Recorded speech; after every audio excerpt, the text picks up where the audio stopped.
What's good? Yo, what up, fellas? What's happening? What's How's it happening? going, guys? It's going, man. It's going, man. Chilling. Just seeing what's going with the world. Shit. Hell yeah. Got enough. Glad y'all are doing okay with Oh everything going man, on chilling your way. so far. So far, chilling. Yeah, man. Chilling so far. So we'll see. The It's worst another is yet to come. it's another beautiful day in Zamunda. Right. Yeah, the worst is yet to come. So we'll see what happens. Yeah, we'll see. We'll see what goes down. Um, Is that the rain I hear? no, it might be my Oh, fan, but oh, okay. I was like, dang, I um, can hear the rain from here. Holy crap! no, it ain't raining out. What up, Toy Addict? Yo Wappa. yo. It ain't raining out. Collectible in the house. What's up, man? What's up, man? So tonight we have a Going on? guest, biggest poster. He's going to be joining us here in a couple of moments. Getting it going, doing the Lazy Boyz thing, how we do. Have guests come on across the toy community and do what they do and make it happen.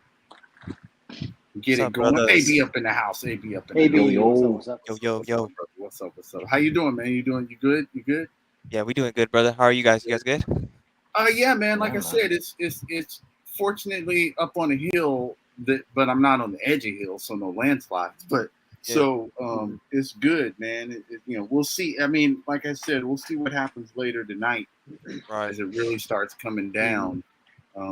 But yeah, I mean, it's crazy. It's going to clear all the way to Vegas too, man. And I Yeah. know Vegas Wow. isn't Oh, wow. prepared for this type of water. Their sewers suck. Mm-hmm. They do, man. They flood quick there. So, and this is more rain than we get in a whole year. I guess we're getting later tonight. So we'll see, man. Oh wow. You said That's you got your crazy. sandbags and stuff. Yeah, I had to go get like at first I got like 4 because I thought it was gonna be good. Came Uh-huh. home, Mhm. put it all next to the door, and then puddle started coming again. So I was like, fuck, I gotta go back. So I got some for Damn. myself Shit. and then some for the neighbor too. So Oh, nice. Mm. That's looking out. Mm. Man. So yeah, man. And then Blitz was let AB and I know that there was an earthquake up north of Oxnard. I had no idea. yeah, me neither. Yo, I that saw shit it on the was news. it was hilarious because I Uh-huh. mean no, let me not say that like that 'cause that sounded completely Right. wrong. No. An earthquake is not hilarious, but it was funny because the news posted it, and I text June, I text AV, and I text Big Manny Fresh, Yeah. and Big Manny he goes, I ain't feel it. They probably lying. Ah! Well, I mean, and Manny's right because it's funny because they put it on the news, but I think they don't take into account that California is a massive state. It's huge. Mhm. Like Yeah. Texas, it's a big state. So an earthquake can happen over here, and the rest of us could be way over here and be like, "What are you talking about?" It's just it's a big state. So that's. But they put it on the news, and it just seems so general, like it's like right there. Mhm. Collectible said he felt it. So Oh, yeah? Oh wow. you must be near Ventura County, Collectible, to hear it. I mean, to feel it because it was up north of Oxnard, and that's like north of Los Angeles. So I don't know, Yeah. but yeah, and then plus for me, I don't know about AB, but I'm closer to San Diego, and the further down towards San Diego, it's better. It's more stable ground or whatever, which is why all the Navy bases and stuff down there in San Diego, because they don't. It'd have to be like a 10.0 to hurt that area. But the LA basin and then the San Andreas Fault areas, though, they're definitely susceptible, particularly like going all the way from San Francisco to the stuff. But further down San Diego, it's actually weird ground or something like that. So, it doesn't. It's not as bad as it could be, I guess, for whatever reason. But this is what's going on, man. It's record heat in parts of the country and shit like that. So it's good. It's hell in a handbasket. What's going on? And that's Gotta why go with the flow. Yeah, but it's crazy as it gets. That's why you got stuff like this that shows up. AB, my man. Yeah. Nice. That's why this Hell shit yeah. shows up, man. And then Nice. because I'm turning into Blitz when it comes to I can't handle not opening shit. Hasbro, my retro Snake Eyes showed up today. Oh, Nice. sick, man. So yeah, man. So Dope. Walmart. It was a Walmart exclusive, but it's because it's bullshit Walmart. But so I ain't got shit to open because I opened it. But anyway, without any further ado, he said, "Well, hold on." He said, "I'm in Bellfire. I just the light, quick rocking, like 2 seconds. Had to look up to confirm is a quake." Yeah, because sometimes when you're far enough away from the episode, you're like, "Huh?" Real quick, funny. Oh, go ahead, finish. I got a short, funny story. Your mind will get tricked with the earthquakes. Like you get so used to them that you're like, "Was that really one?" But no, go ahead. There was, I want to say maybe 8, 9 years ago. I was working in an office position, right? And apparently there was an earthquake in, I believe it was either Washington or Virginia. Yeah. And we felt it in New York, but I didn't know at the time. And I was sitting in my office chair, just like a chair like this. And all of a sudden I feel my chair going like this. Yo, I swear, because I didn't know what was going on. And it's the first time I've ever felt something like that. I thought there was a fucking ghost behind me fucking pulling my chair. Bro, I went like this. Shit. I looked behind, there was nobody behind me. I was like, what the fuck just happened? My whole chair was just shaking for no reason. I was like, Oh, I know I'm a big dude, but it wasn't me. Damn. That's crazy. Yeah. If you've never felt it, like it's different. It is different if you never felt one. Like, Oh, that's crazy, man. Right. It's different. But without further ado, we're gonna get Biggest Tozer up in here to join us tonight. Because we definitely got to ask the name origin, because it seems like it's a double entendre or something like that. We'll see. Double whammy. Yeah, double whammy. Because what's going on? How are you? What's happening? Doing great. What's doing great. With you? Glad to be here. Oh well, hey man, it's actually reverse. We're glad to have you on with us, man. It's always a pleasure to have a guest on with us, join us on Lazy Sunday, and just kick it with us and do their thing. Get this out. Get lazy. We're not scripted or anything, but we always like to get this little first part out the way before we start shooting shit and hanging out.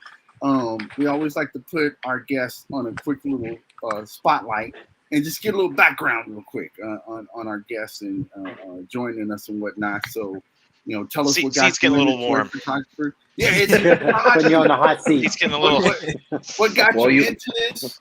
And how long you been collecting? And what's your whole gig with the toy community joining it as a photographer? What's going on? Drop it on. I started collecting. I guess technically as a kid, right? Nice. Old Kenner Star Wars figures and things like that. Young adulthood came along, and I found other interests. And I kind of circled back to it in 1995 when Hasbro and Kenner were doing the whole Power of the Force thing. Yeah. Nice. The roided.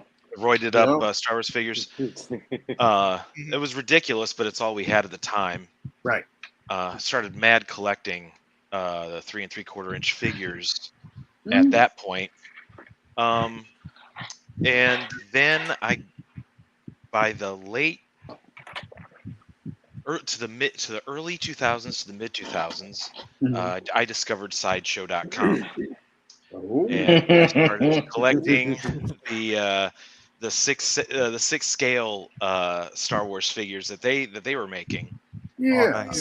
At the time, and I started, and they were they're highly posable, and so just for my own entertainment, I'd pose them on the shelves, and in they're iconic. I had Leia with the blaster, Han pulling his gloves on. For the nice. And I just had, I had Darth Maul and Asajj Ventress. I had Dooku with his salute. I had one friend comment that walking into my apartment was like walking into a Star Wars museum, because there were on every flat surface there were these sideshow figures That's dope. just everywhere. And it just and then the monster just grew from there. I started getting into hot toys. Mm. In the last 10 years. Oh wow. Started collecting the six, the Black Series. I mean, I always stopped by the toy aisle, and I thought the Black Series. I remember seeing Greedo and Slave Leia on the pegs in the orange cards, and I always passed them by. I was like, I'm not gonna $20 a pop, and I'm already buying the sideshow and the hot toy stuff. Right. But then Marvel Legends started looking really good, and the sculpts and the paint apps of the Black Series were just getting better and better. So I gave in and started buying a couple, one or two on a visit, and it just it just grew and grew and grew. And now I got more figures than I know what to do with. It's a little outrageous. Yeah. Wow. That's a story in a nutshell. And I would I'd pose them on the shelves, and I would take pictures, and I would show them to friends, people, friends and relatives and things that I thought might be interested or whatever. Hey, look what I did. It looks like the movie or whatever. And then somebody suggested, they're like, well, why don't you post these photos online? And I was like, oh no, I couldn't do that. I couldn't handle the criticism or whatever. So, but I eventually gave in. I said, you know what, I'm going to snap a few pictures and just put them up there and see how the reception is and stuff like that. And that was 5 years ago. Nice. Almost to the day, sometime in September. Oh, nice. And I've been going ever since, learning as I go. It's a constant learning process, and it's an outlet for my creativity. Yes. Nice. Yes. Absolutely. Absolutely. I'm deep in it now. There you go. I mean, no turning back. Exactly. Yeah. There's no hope. There's no hope for me now. You can't turn back, man. It's interesting because you're absolutely right. Going from Power of the Force to Sideshow is like leaps and bounds, man. Because Power of the Force, like light years. Weren't they basically 5 points of articulations? I thought. I can't remember. They weren't very posable at all. Yeah. And then they were just roided out. It was like, what the hell is this? Like going from cup of noodles, man, all the way to ramen. Like, right. Like they were like, I never understood why they were roided out. It didn't make any sense. 3PO even had a V-shaped torso. He did. The doors were all broad. I think the only one that wasn't roided out was R2D2. Because how do you do that? Yeah, right. I think his circumference was a little thicker. He was right. He was a little thicker areas. Yeah. Oh, but yeah, that's wow. That's an interesting. So tell us that transition from the 1/6 scale to the 1/12 scale. Did that kind of immediately, in a sense, eventually lead you towards even looking at Mezco or something like that? Because you're already familiar with soft goods. I don't collect Mezco, and I don't collect who is it? SH Figure Arts. I don't collect those. This is an expensive hobby, and I can't own them all. I can't do it. So I do like looking at them. I think some of those, some of the detail on those figures is outstanding, and the articulation is just amazing as well. Some of the things I see the other photographers do with them is really, really cool. But for me, I can't. My budget can't. And I just wonder, because you're so familiar with Hot Toys and Sideshow, if you're like, interesting. These are little mini ones. Yeah. Oh, yeah. Essentially, they are. Yeah. But I do like Hot Toys. Attention to detail is just unmatched. Right. Although in recent years there are some other companies that have been coming up and giving Hot Toys a run for their money. Yeah. And they're cheaper too. Yeah. Almost by 50%. Yeah. I think one of the last 6 scale figures I got was Ronan, the Accuser. Ronan the Accuser. and I What? cannot remember right now off the top of my head. I can't remember who did it, but he's shit hot. You know, Wow. he looks outstanding. You The do paint you? apps. Go ahead. Yeah. I was gonna ask because you just went down a little side thing. Do you watch? There's a guy I watch him on YouTube, Jay something. He's like a British dude or something. Jason. He reviews a lot of those third parties you're talking about. Like he reviews like, and there's legions of them. I had no idea that they were making some of the third party 1/6 scales that he reviews. Like it's nearly every character you can think of. Yeah, some of them are fantastic, and they're wow. picking up the slack where Hot Toys leaves off. I've got Caecilius from Doctor Strange from a third party, and he's Wow. awesome. He's great. I've got Ronan the Accuser. I've got the Ancient One from a third Wow. party. She's a little short. That's my only gripe, but it's better than not having anything at all. You know. Right. And I have them all posed with Doctor Strange up there. Damn. That's what's up. That's cool. Yeah, no, it is because he's absolutely right. I watched that guy's reviews, and he said they're like half the price, but the quality is not horrible at all. Some of the quality is very well made. Yeah, like, some wow. of those head sculpts are these third party these people will say outside of Hot Toys. I don't know if people are quitting Hot Toys and moving along and getting hired or whatever, but some of these head sculpts, these paint apps are really, really good. And again, they're $200 instead of $400. So yep. What are you going to go for? This is right. Yeah. Very true.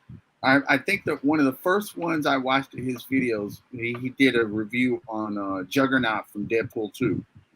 And it was because they never had made that, and he did it, and it was a massive figure, but it looked exactly like a Hot Toys, but it was third party. It's like, holy crap! I think I've seen it.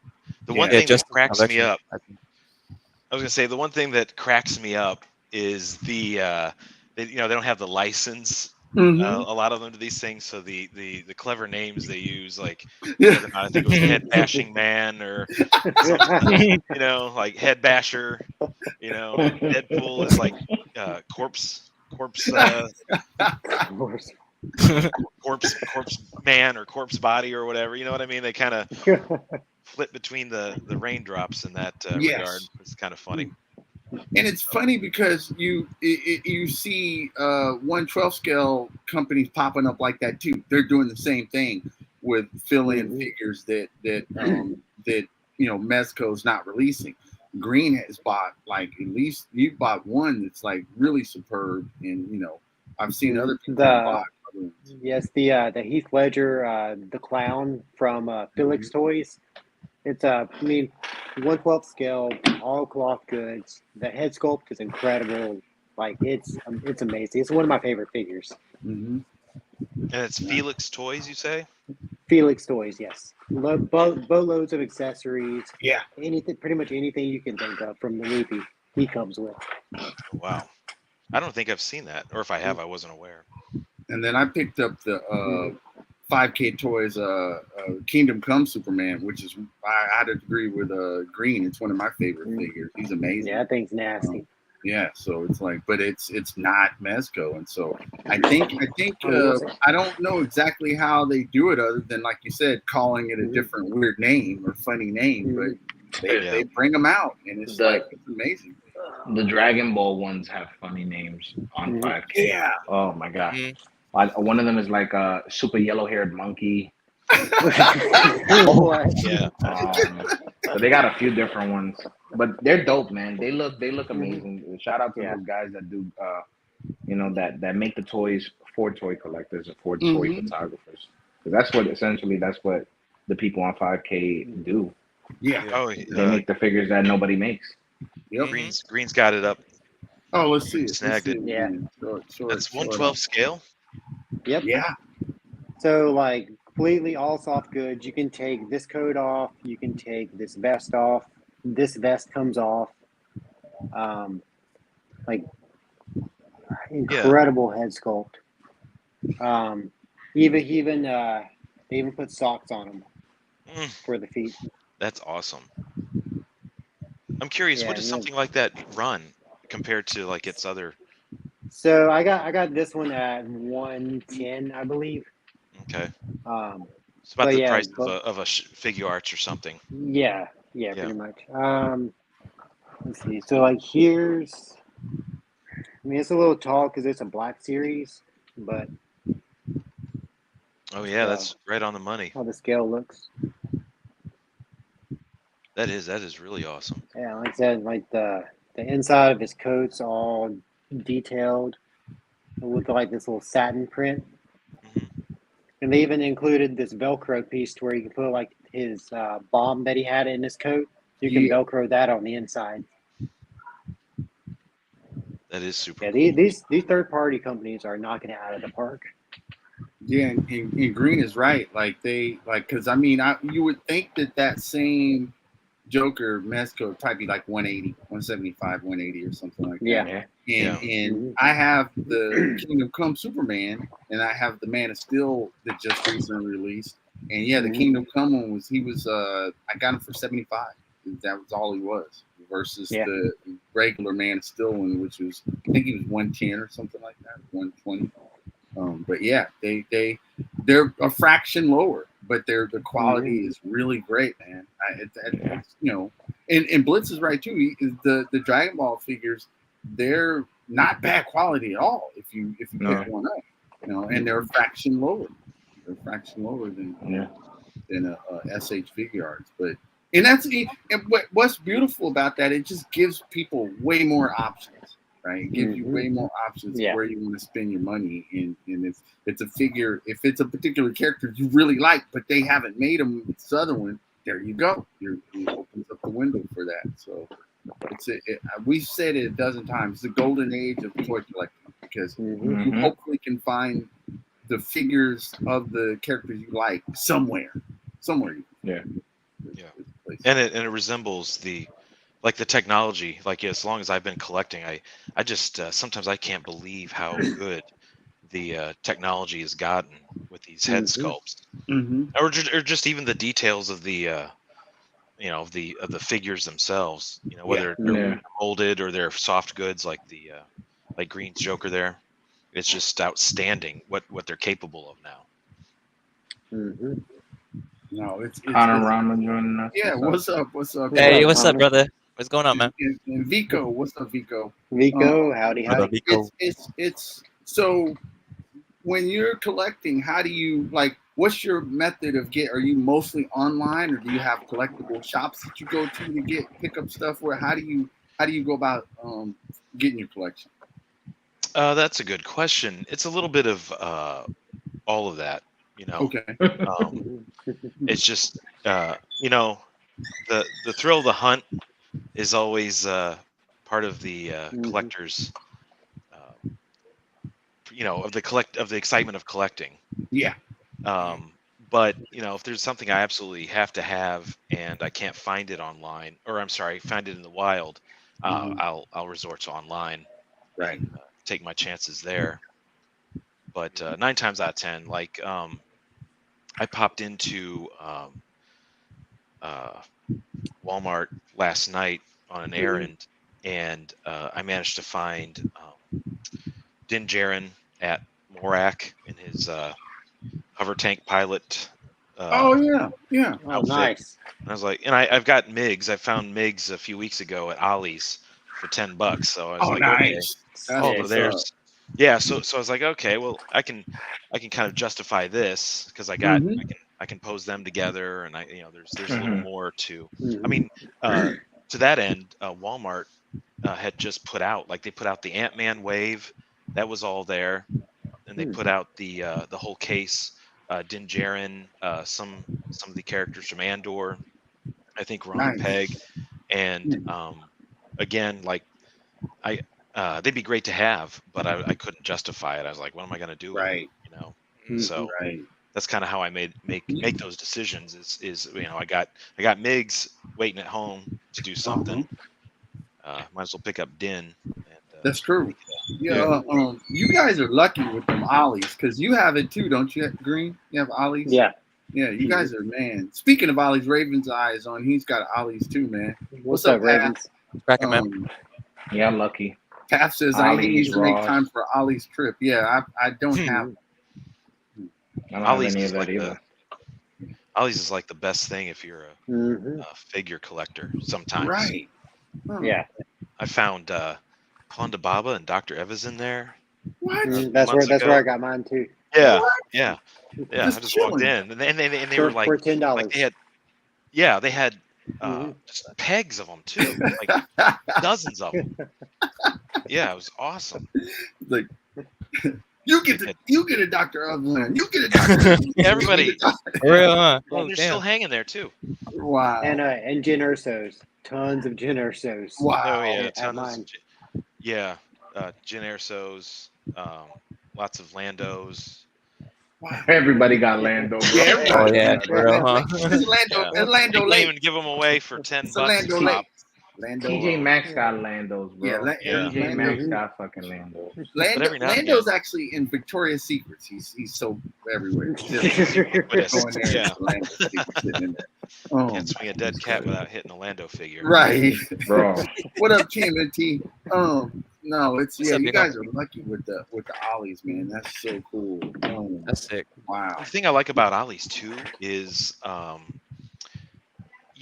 if it's a figure you passed on for 20, $25 a couple of years ago, and you see it at Ollie's, it's like $10. You're like, well, like I got I got the archive Chewbacca, Yeah. and I stood there Nice. for a minute. I was like, well, I already have Chewbacca. I have Chewbacca on the classic blister from Empire Strikes Back. Nice. I was like, well, the one at Ollie's I had in my hand, his mouth is open. He's growling. He's snarling. Yeah. And the Empire one, his mouth is closed. So I was like, oh well, I got to get this now. It's night and day. It's all the difference in the world. What the hell, Path? See, and that's a perfect place for army building. Path says, a buddy of mine got Maestro Hulk 11, and he got a bunch of stormtroopers. What? $7.99. Oh, See, no. that's a perfect place for army building if you're lucky to find them at that. Yeah, That they was had at the an archive Ollie's? series, man. Yeah. Damn. Oh, Some man. people luck the out. clone Even, I troopers. see stuff. Go ahead, guys. I'm sorry. No. No, I was no, just you're saying that good. the clone troopers, the white and blue ones, they were at Oh. Ollie's. I've seen people posting them. People were buying them by the case. They were like $5-6 a piece. Are you serious? Yeah. What? Yeah. Damn. Yeah, some people like I some got- Ollie's. I gotta get go tomorrow. Really good. Yeah, Yeah, I got bought, I got no stormtroopers at all yet. they're hard. Yeah. None? What? None, brother. I no. Damn. I'm gonna have to find them. I found this guy at a GameStop. What? Of all places. Yeah, Just Oh, chilling. sick. yeah. So Yeah. I was like, well, I belong to that GameStop membership thing. Like Okay. $5 a figure, and I was like, all right, well. Yep. So There you 20 go. $20. I was like, I need the army builders. Yes. Yeah. Mhm. Yeah. Stormtroopers are they're a tough one, man, because like it took me a minute to get some. Like it was like after just keep watching, just keep looking spots, keep looking, keep checking, and then and then what I did do, I actually cleaned up on the George Lucas. Like almost half of my stormtroopers are George Lucas helmets underneath. I'm serious because those went up. They went when they came out, and then they went on sale, like for some weird window. And then when they went on sale for that window, I was like, "Give me all of them." So they all got George Lucas faces. That's great. I mean, you know what? I can't remember. Is the George Lucas Stormy? Is that the old sculpt with the button in the belt, or did they use the new sculpt for that? It's a new one. No. It's- That's the new one. Oh wow, that's awesome then. I've Yeah. only got He's I've got smooth. 2 of the original ones that came on the card with the blue lines or orange lines or blue lines or whatever they're on. Those are the ones that have the side holster where you can put their weapon. To me I actually like those better than the new design for whatever reason. Just because they've got the double L. They've got double joints in the arms and the knees, which I think works. Mhm. I think these guys do too, don't they? No. But the other ones are The older ones? No. The older ones don't. Or the old The old ones do. I thought they. I don't have a new or they old do. one. The newer ones got the what do you call it? The butterfly joints, which is Yeah, cool. man. Yeah. Yeah, they do. Yeah. I think too. I like the new one simply because it's more screen accurate. Yes. Yes. The helmet and the armor fits a little bit better. Mm-hmm. Looks a little sleeker.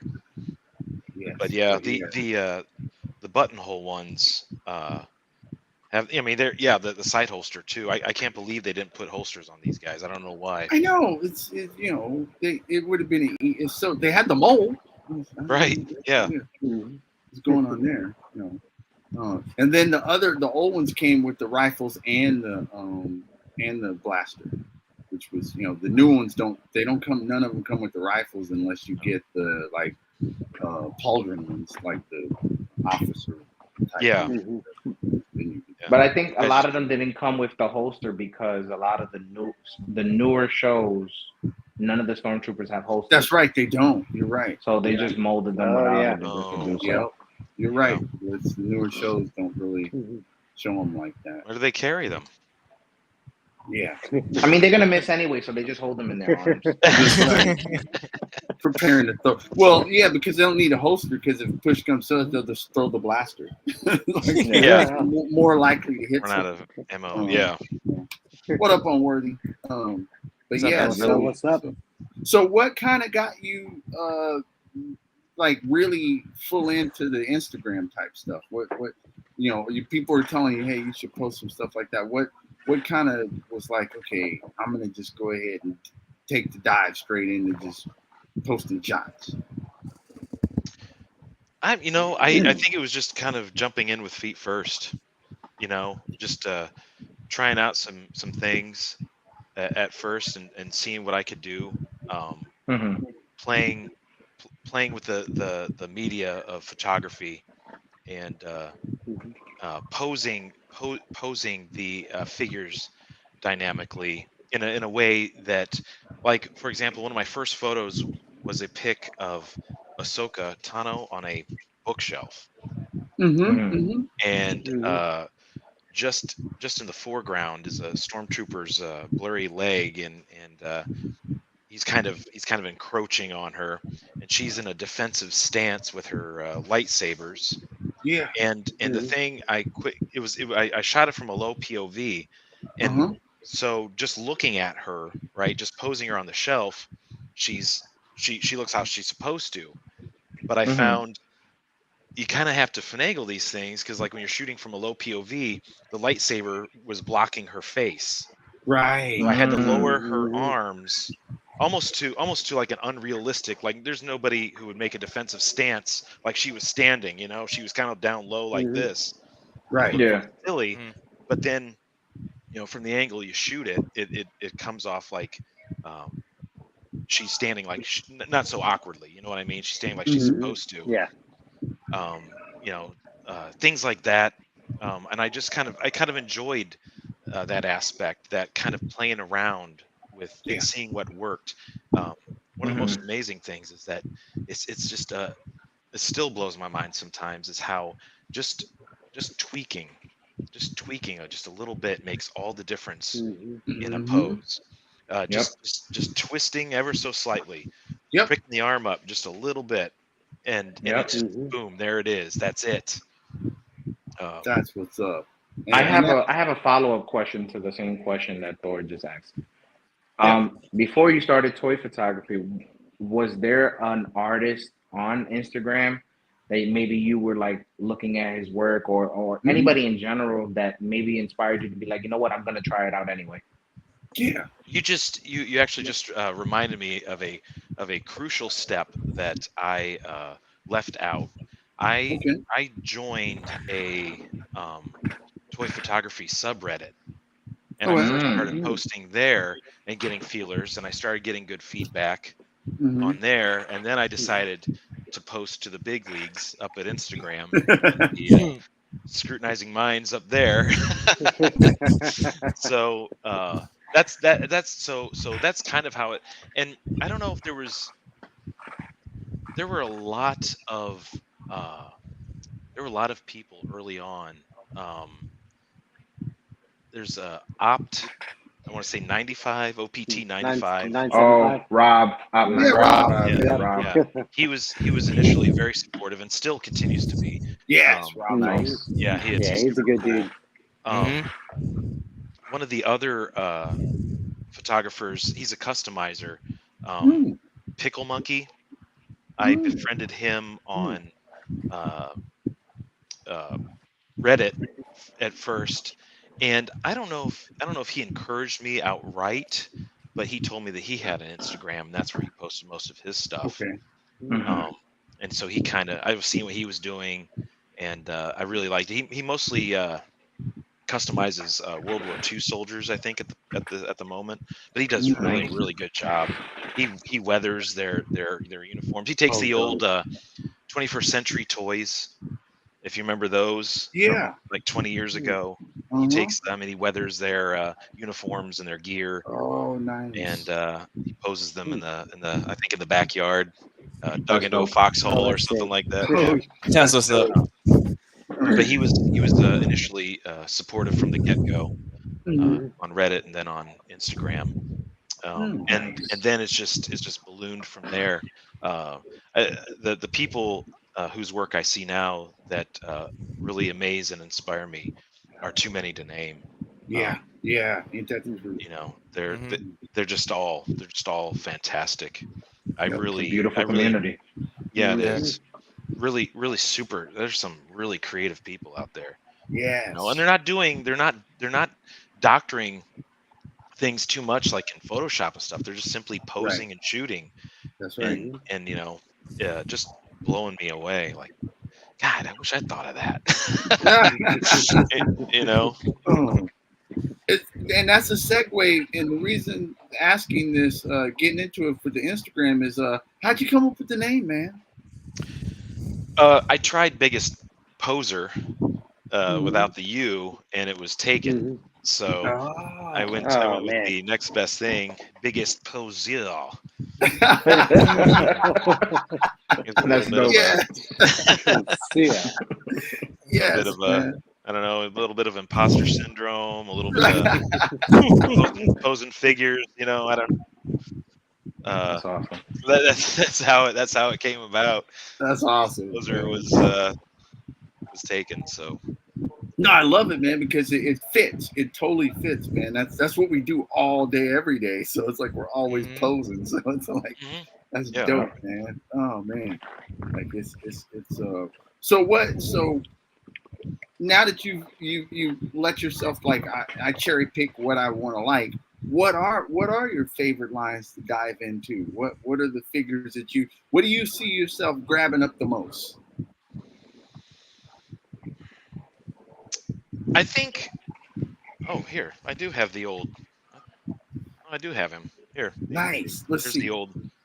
There's the old the button up. Let's see. Yeah. Yep. So the helmets are a little broad. Yes, that's right. You know what I mean? Yep.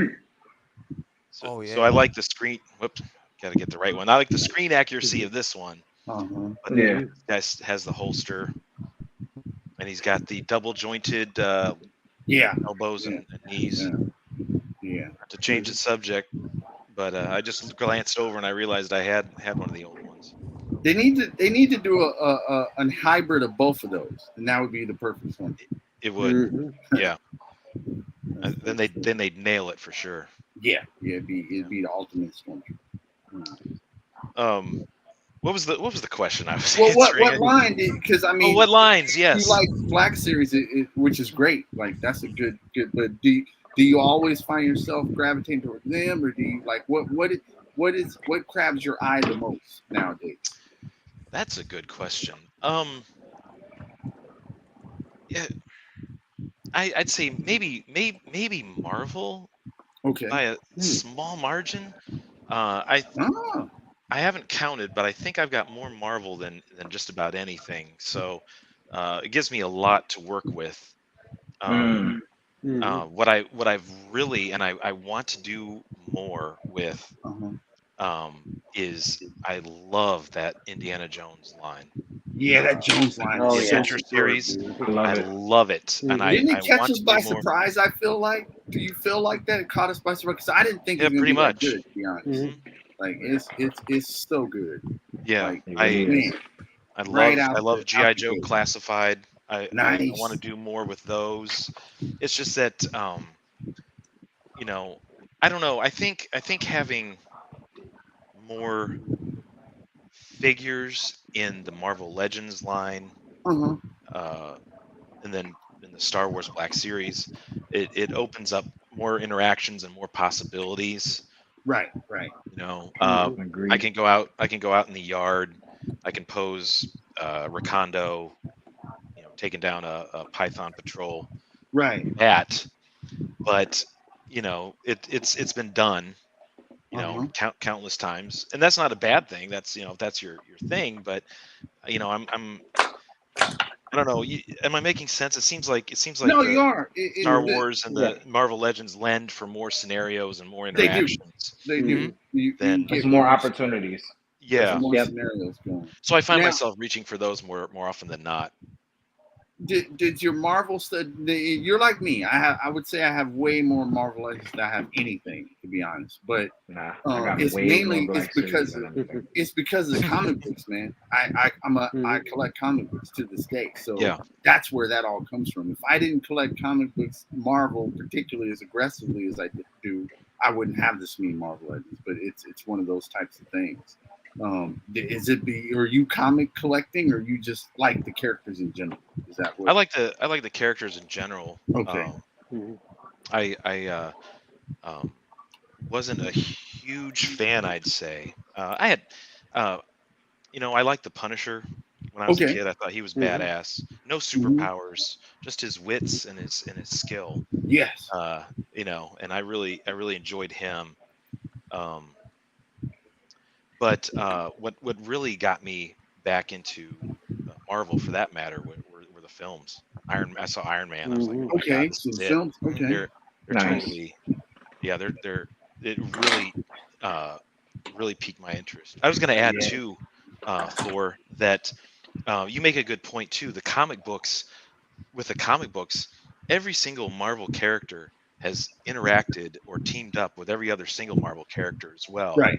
And so then you have those opportunities and those situations to build off of Yes. in your photos as well. That's true. You kind of have to bend the canon to have Jyn Erso interacting with Princess Leia, or Right. uh, you know I don't know, Darth Maul. You know what I mean? Like Yeah, because the Yeah. eras, they're different yeah, eras of yeah, they're time. so That's right. disparately different. Yeah, exactly. But the Excuse me. fact that Marvel's been around so long, and like I said, they've teamed up nearly everybody with Yep. each other. Mm-hmm. So that really opens up the possibilities as well. Yep. It's what up, Big Manny joining us. What's going on, brother? Yo, What's up, yo. Big Manny? What up? It's I like, and I've said this to the fellas before. I barely like Marvel by a hair more than DC. Like, I almost like them both equally.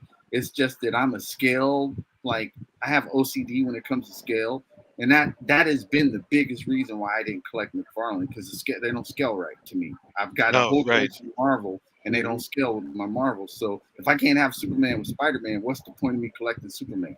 So that's been the main reason. But like I've been able to kind of itch that scratch with the Mafex. Like, I've been able to get DC Mafex characters and scale them with my Marvel Legends, because they are in scale with them. But it's more costly.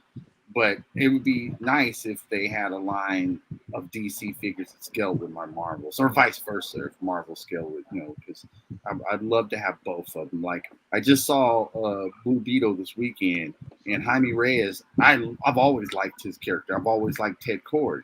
I have comic lines of both of their comics, but I don't have a DC figure of either one of them because it's just out of scale. It's like, what am I gonna get that for? So Hey, you, has that you ever? don't want to know why I don't buy McFarland's. Well, the weak ankles. Oh, why? Oh, trust me. Weak ankles. I'll send you my how-to video later, and then you'll Right. you'll see.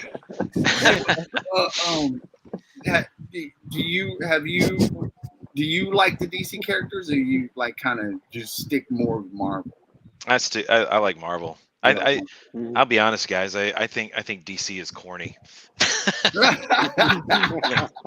I do.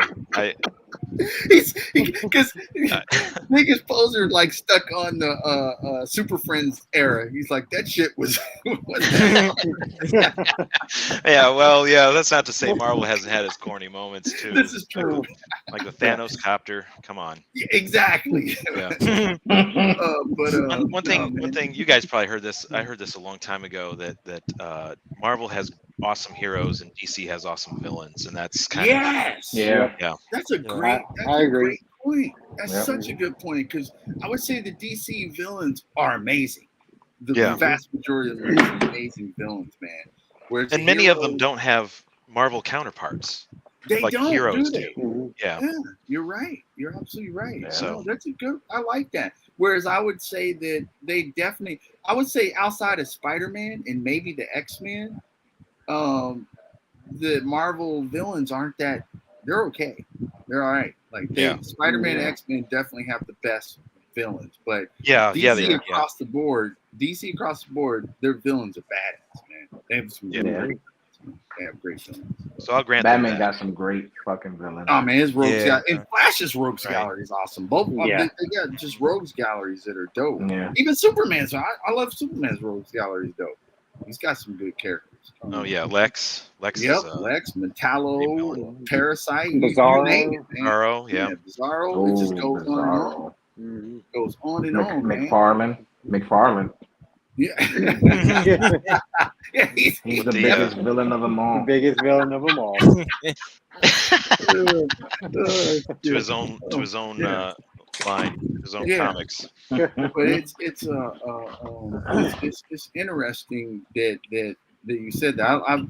You're one of the first persons that I thought of to bring that up. That the DC has such great villains. They do, and that might be like honestly, that might be why Unworthy has been running this villains collab so long because there's so much to pull from. So many great villains, man. to Yeah. shoot.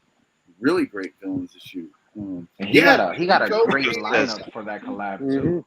Yeah, man. If he goes, Green Arrow's got some good ones too. yeah, Green Lantern. Yeah, Green Lantern. Yeah, Green Lantern's got some good yeah, ones too. They yeah. all do. That's true.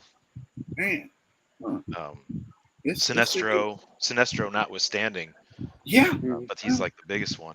Yep. Mhm. There's And who are the guys in red that are always angry all the time? Some of those guys are out of control. Like the Atrocitus? cat that Atrocitus and the Yeah. cat that pukes acid or something. Yep. The Red Lanterns. He got the Manhunters, the Red Lanterns. He's got Sinestro. Yeah. Parallax. Goldface, Parallax. He's got they got some. Yeah, man, the villains. Damn, you opened up a rabbit hole, man. A little bit of a- DC yeah. has some badass villains. Talk all night about the DC villains. Yeah, man. They got some good ones, man. They really have some good ones. So, for you, do you have you went down the rabbit hole of getting into like just outrageous dioramas or something? Like what's your and because I'm asking you this because coming from your point of view, when you were shooting 1/6 scales, that's like really tough to get like they don't even make dioramas per se for that. So when you went down to the 112, was that something you're like, oh man, now I can get into like really setting up other scenes that I couldn't do with my 1/6?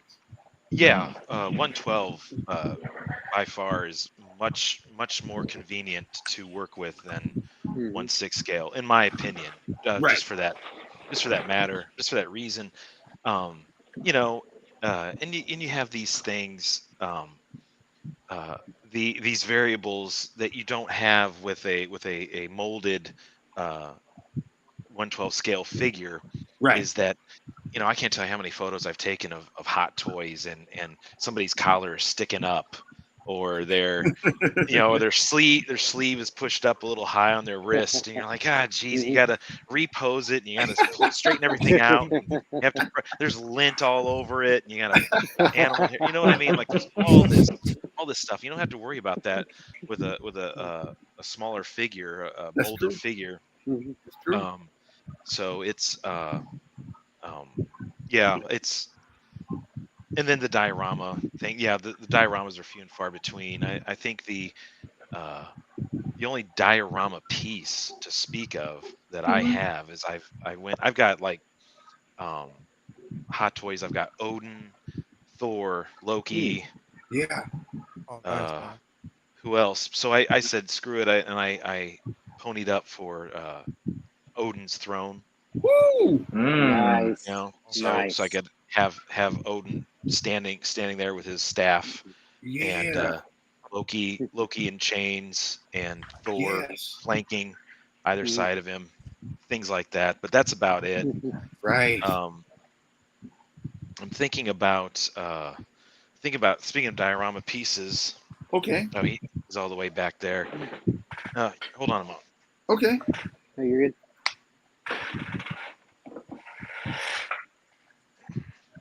So I found this guy Oh, recently wow. Nice. for a great price. He's 6 scale. Yes, that's dope. Yeah, all accessorized out with Woo. all sorts of different hands.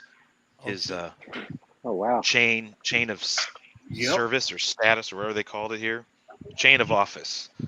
So if you remember this episode, he sits in this elaborate throne that floats out of a black hole.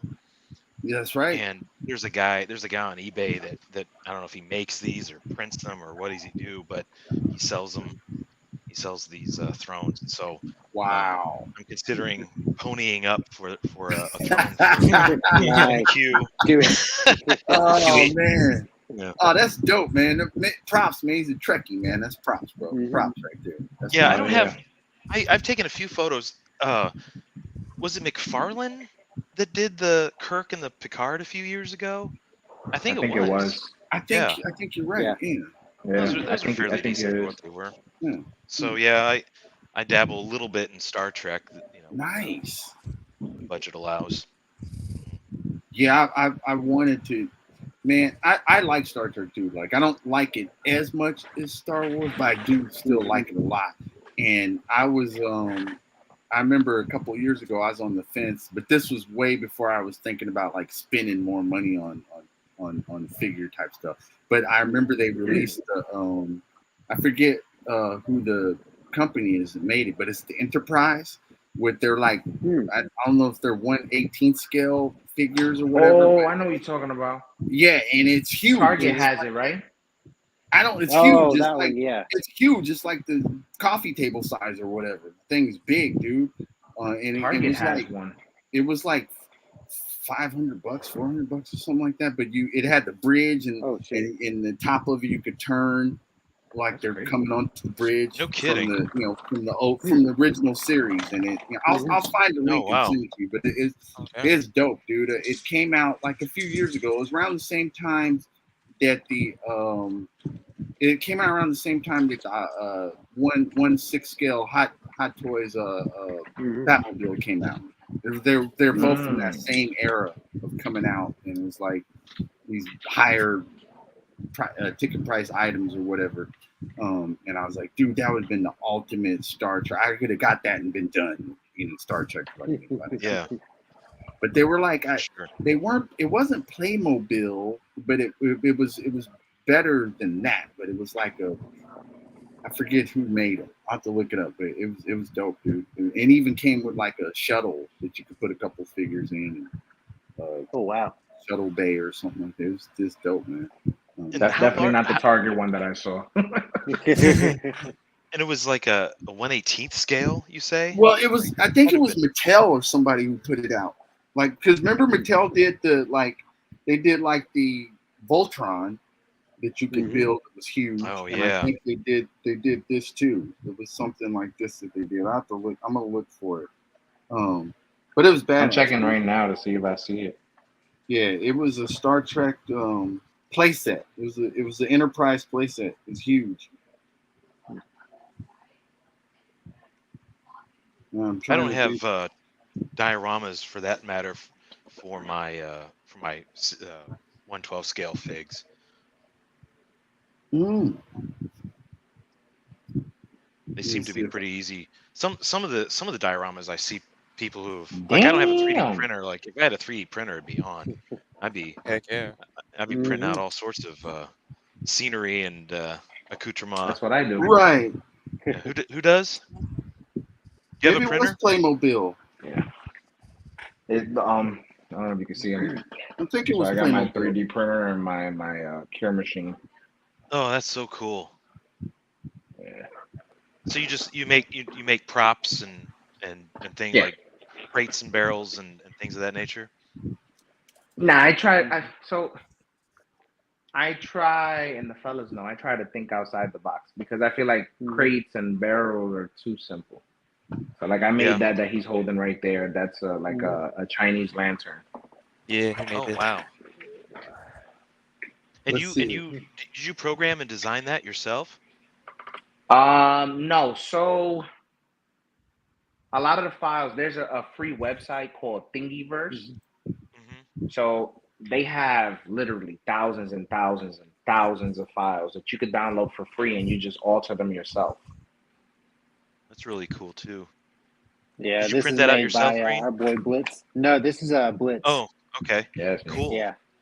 Brother, Yeah, Blitz, I damn. painted it, but he printed it. It's the Legend of Zelda chest. Yeah, Yeah. that is really cool. Yeah, it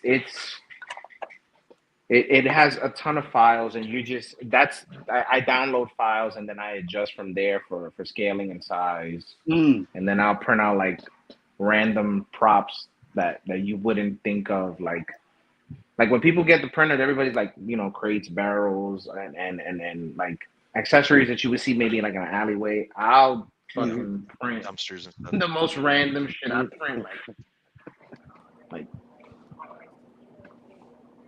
candlesticks. Oh wow. Yeah, that I looks really print good. the lanterns. Hold up, Blitz. Yeah, that's awesome. I did the lanterns like Baby has. I have 2 for myself. Yeah. That is really neat. That's Is that sick. moss on it? Yes, it is. Was that part of did you add that? Was that part of the print? This from here up is the print, and this is a piece of foam, like shaved rock, but it's foam. Yeah. And I just painted it, and then I cut moss up into like little pieces, and I glued them on it to give it that extra like layer. So dope. That's really cool. And it has a slot on the bottom. If you get like miniature light bulbs, you can put a light bulb in here and it'll light up. Yeah. I got to get a printer. Man, they're not that expensive. Not anymore. Not anymore. Yeah, so if you get a resin printer, like I use Anycubic, that's the brand that I got, and the printer that I have goes for like $110, $120 now. Wow. And you get a lot of that's mileage not bad at out all. of it. Oh shoot. Yeah, they used to be thousands. Yeah. Mm-hmm. Yeah, they did. They were outrageously expensive back in the day. Wow. Man. But I back to the Enterprise. Yeah, I found it. I did found it. Yeah, It is $350. Playmobil. Yeah. Here it is. You can see it. It's Playmobil. Let's see if I can put it in. See, it's sections. It's got sections. Oh yeah. And then but look at the price. You can see it. Holy Chingal. moly. Yeah. But it was one of those items that I was like, man, that would be the ultimate like Star Trek item just to have and hang and just mess with. And it came out a few years ago. Target has one too. The one that I was talking scale. about. Look, I'm there trying it to is. find the scale. Right there. There's a guy with it. Yeah, that shit. Wow. Yeah, I thought that it Holy would have to have crap, been that thing is huge. Yeah, it's like I would hope so for that price. right. Yeah, for real. This is the one that Target has. It's Hold on, let's $40, see. but it's only 18 inches. But it's a big ass box. I don't know why. Hold on. Let me get you up. Oh, that's sick. Yeah, I see this one all the time in Target. Mm-hmm. Yeah, $40 is 18 inches. No, that's not bad. It's like, but man, Trekkie, that's dope. That's what's up. Yeah, I think for the 1/6 scale, having a printer, you could probably get into business with that. You know what I mean? It'd give you a lot more options of what you could make. You know, because at that scale, with the printer, you could make crates, you could make stuff like that. You could really get an environment kind of going for stuff like that. You know. And then worry about the back. Well, honestly, worrying about the backdrop, Blitz is the one which I gotta keep remembering to go on the Amazon or whatever, because Blitz has found like backdrops he uses in shot that are like they're big. They're like, are they cloth or whatever? Are they they're cloth, and I taped them to like a cardboard to make it straight and over. you can something that you can use. It's like that way you're not even using digital, but you're using something that's got the 4K quality, but it's movable. You can move around. So with it. You can't even tell. It's so they're called like aquarium backgrounds, right? But they're cloth. So like today I shot a Mortal Kombat photo, and I used that as my living forest background. Okay, sure.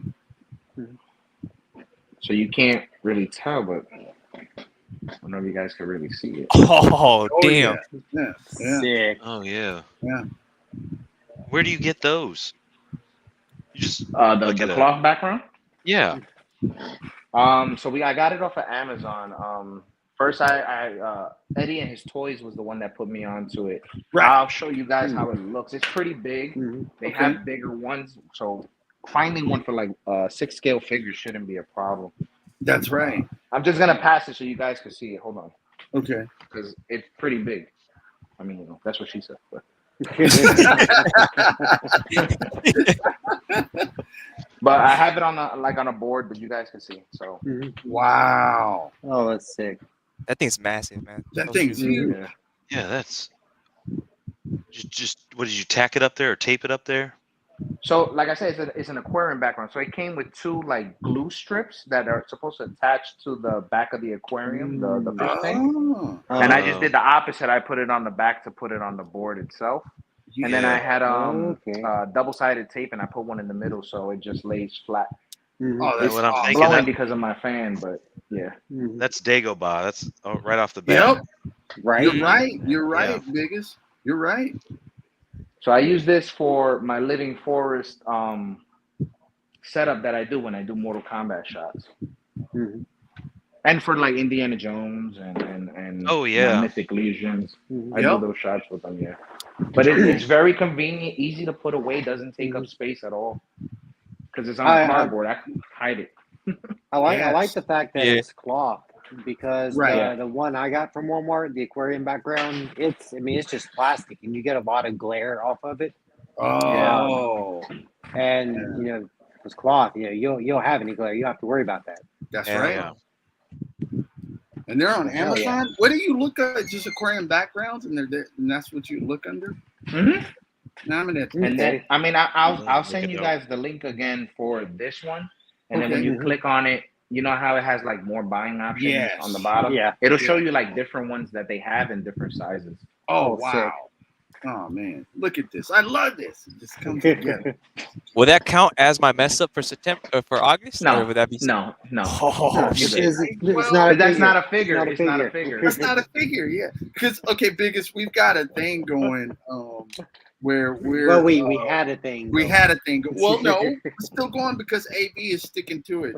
Where August was holding it in for all of us to not be buying anything, and we failed on I think Blitz failed on August 2nd. I think Green and I were 3rd and 4th. Not far behind. You're trying to see how long you could go without buying something? Yeah, the month of August was supposed, but AB stuck to it. He's got 10 days left or 11 days left, and he's got it. Yes.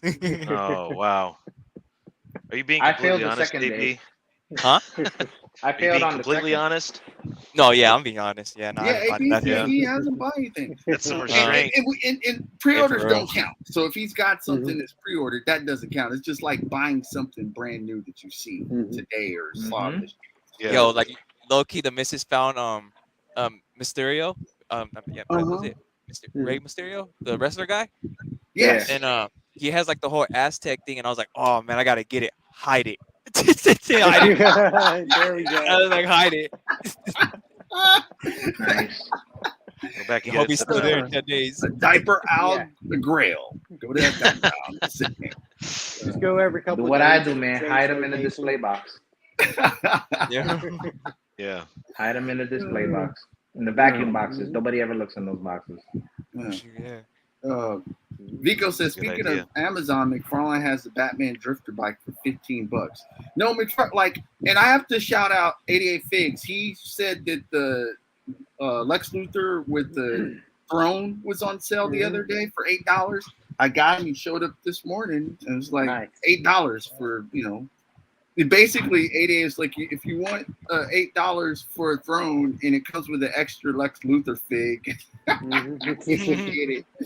And it's like, yeah, but A throne that comes with a fig. that's what he said. It was perfect, but yeah, it was It it's was like that Supreme Leader Snoke Yeah, with GameStop the chair. exclusive. Yeah. yes. Take the figure, toss it. Got Yeah. yourself a snazzy sci-fi throne. Right. That's so true. Speaking of which, I'm anticipating the Emperor with his chair coming back. It's supposed to be re-released sometime this month or maybe September, because I really missed that one. I did too. Yeah, so he's supposed to be getting re-released. You can just get him at the regular retail price or whatever. Well, that'd be Actually, him and Anakin. There's quite a few guys that are getting re-released. So I'm happy that I missed out on. Yeah. It'll be good to get. Is it gonna come with the grimacing face? Yeah, it's all exactly. the hands and the... It's exactly that one, just re-released. Because that's the thing. Hasbro's hilarious like that. They do this all the time. They make it feel like there's scarcity, but they know they've got extra copies of these things, and they have the actual molds and prints of it, so they can re-release some anytime they want to. But they like to kind of force that scarcity upon the collecting community to make you think that But they're discovering, Hasbro's finding out that scalper extravaganza isn't going so well nowadays. It's not going so well for them. So there's no real stuff is going to clearance too quickly, and so they're realizing that okay, we can't keep playing this game. We got to get stuff out to people and let them get it, because they do find out that some of these third party companies are beating them to the challenge. I mean, you'll find SH Figuarts, you'll find Bandai, you'll find a lot of companies that are re-releasing stuff that you couldn't get. And it's like, if they're re-releasing their stuff and it's at that higher price, of course people are going to spend money on that, and that would be money that they could be spending on Hasbro. So it's like Hasbro's like, damn, we got to re-release stuff too. We got to do it, which I'm fine with. That's good. It's a good thing. It's good. It's good for everybody. Everybody wins. Absolutely. Yeah. Everybody wins, man. It's one of those things that happens. So, what is your when you're shooting? And here's a question I wanted to ask, I was going to ask one of our other guests that was heavily into 1/6 scale. Is the lighting trickier for them because of the size? Yeah, I'd say maybe a little bit. Okay. Yeah. I have to, when I shoot 6 scale. Well, when I shoot any scale, really, it's about how the shadows fall on the faces and blending the light. I've got a bit of an extensive background in theater and film. Nice. And so, lighting,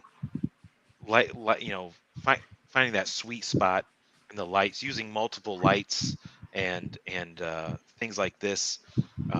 Even from a high angle, and you have one from a low, and kind of Mhm. putting the figure in between them.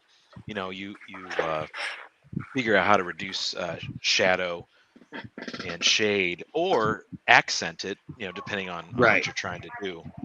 So Mhm. um, I say the biggest thing with the sixth scale is that, like, um, just silly stuff like Captain America's metal star on his chest. Uh-huh. Uh, Mhm. Sometimes you angle the lights and you get his a good full view of his face, but then it's reflecting right back at the camera off of his star, and so you have to Oh. readjust. Mm. Yeah, Yeah. or sometimes uh, because the eyes are glossy, they're shiny, they're lifelike. Yes. Sometimes you get a lot of glare. You get a lot Right. of glare on Mm. those Hot Toys figures, That's right. uh, Because of the eyes depending on being the right. light you use. So then you gotta pull it back, or you've Okay. got to adjust the height. So yeah, in that regard, I'd say maybe shooting six scale is a little more challenging. Right. I Sure. always wondered Mhm. about that because the smaller you get, the more you can manipulate the positions of lighting. But when you start getting big, the bigger you get. Now, I mean, if you get human size, and you're dealing with like spacing and distance, because Yeah. it's the Mhm. larger it gets, how you Or you can. get something stupid. You have a low light here, and you Uh got huh. a shadow across their torso. They're holding a weapon or something, and you get a shadow across Mhm. everything. So then you gotta readjust the pose. You have to readjust the Yes. lighting. Yeah, Mhm. it's a big to do. Mm. Mm. Well, it's so, and that's why it's always blows me away when I see people shooting across different scales. Bliss does that a lot. Mhm. He'll shoot like down to like Lego size, Mhm. and then jump back I'm up to, everywhere. and so shooting in those different scales always like fascinates me, because it's a whole different type of planning when your footprint is smaller or larger, depending on how you what you're trying to get. But With that no. Legos, I'm sorry. I was gonna say, I just thought of this, Blitz, with Mhm. Legos, and there's some fantastic Lego photographers out there too. Mhm. But how do you get around with them being comprised entirely of plastic, and they're Mhm. so angular? The the lighting there has to be a challenge, Right. without getting reflections right back at the camera. Um. How do you? Is it a soft? Well, Do you use a for softer light, or do you use a no, diffuser or I something? Or no, I so with Lego. And where did I put it? Give me one second. I'll show you the light I use. Mhm. Okay. I mean, I guess it has like a little diffuser on it, but for the most part, I use it on full brightness anyway. So Mhm.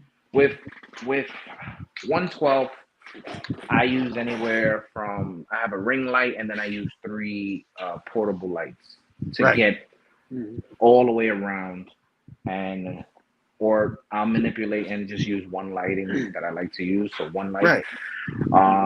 With the 118 scale, I use lighting, but from far. So it'll be much further away than Okay. what I use for like 112. It'll be much further away because the glare, like on the Jurassic Park figures, sometimes is difficult on Oh. the human figures Mhm. itself, not the Mhm. dinosaurs, just the human figures. So sometimes the Mhm. glare is a problem. So I use the light from far. Now with Legos, obviously you're gonna get the glare on the face. So what I do, the only light that I'll use for Lego, and I Wow. hover it over, but in an angle just like this. So it won't be straight down. It'll be like this. Mhm.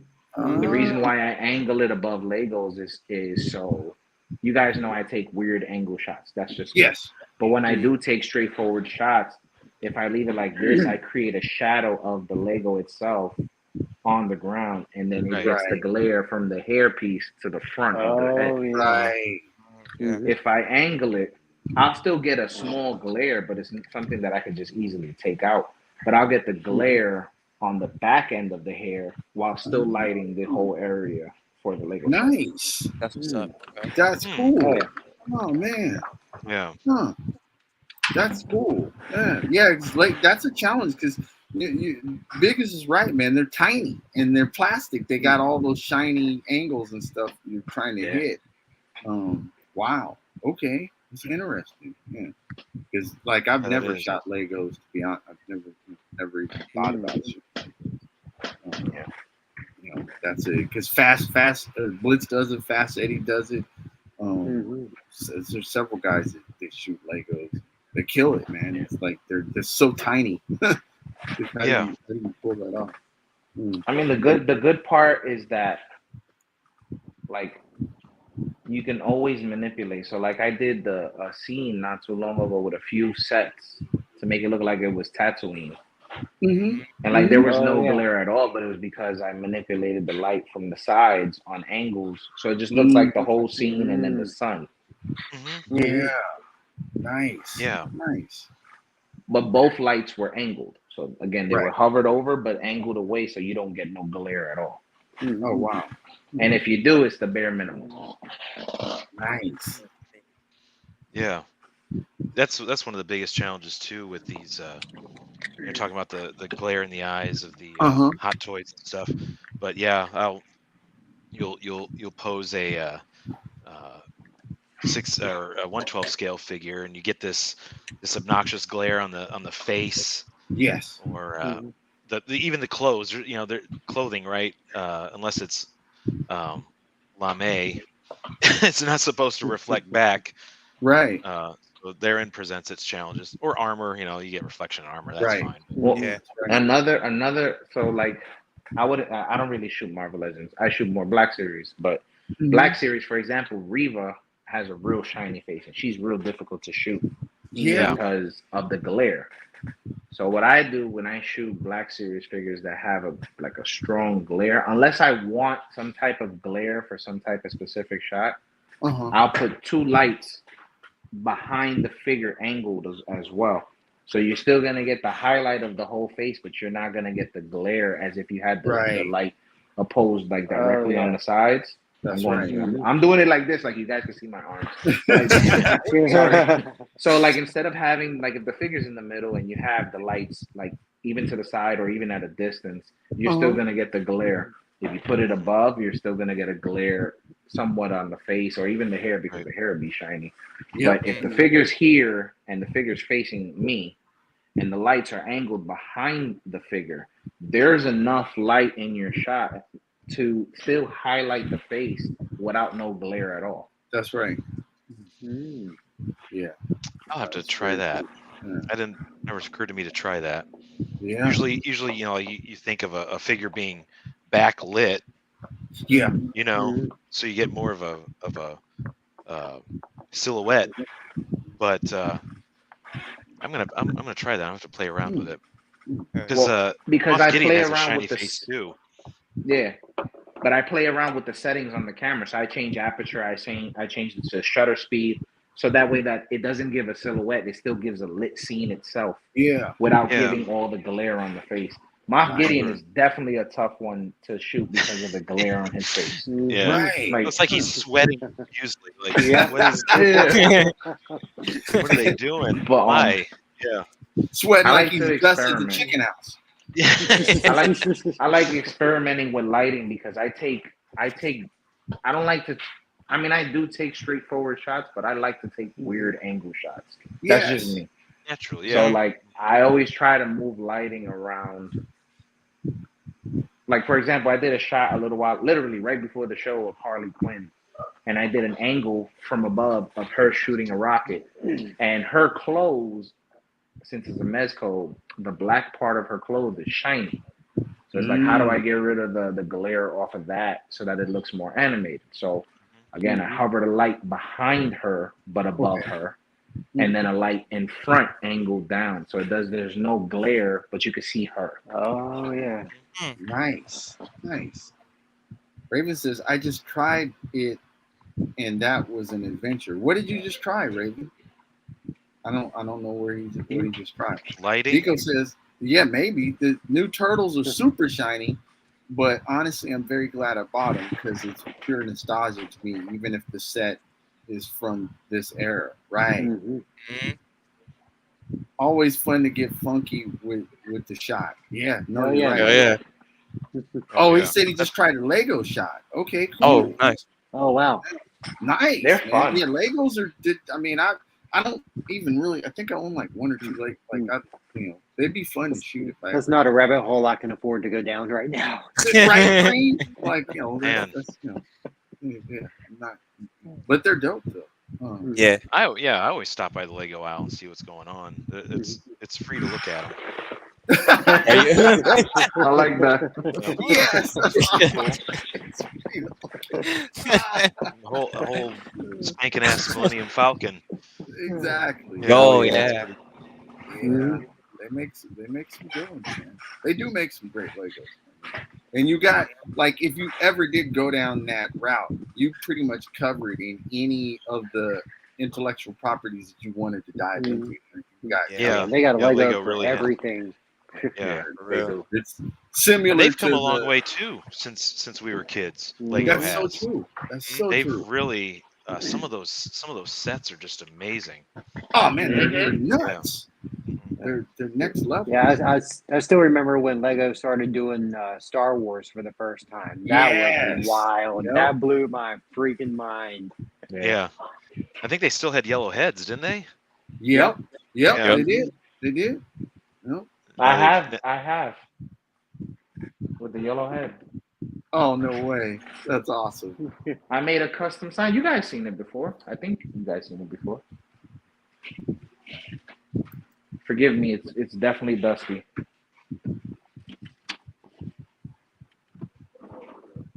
Yeah, it's definitely dusty, but you guys can see it. I don't dust my Legos, I'm sorry.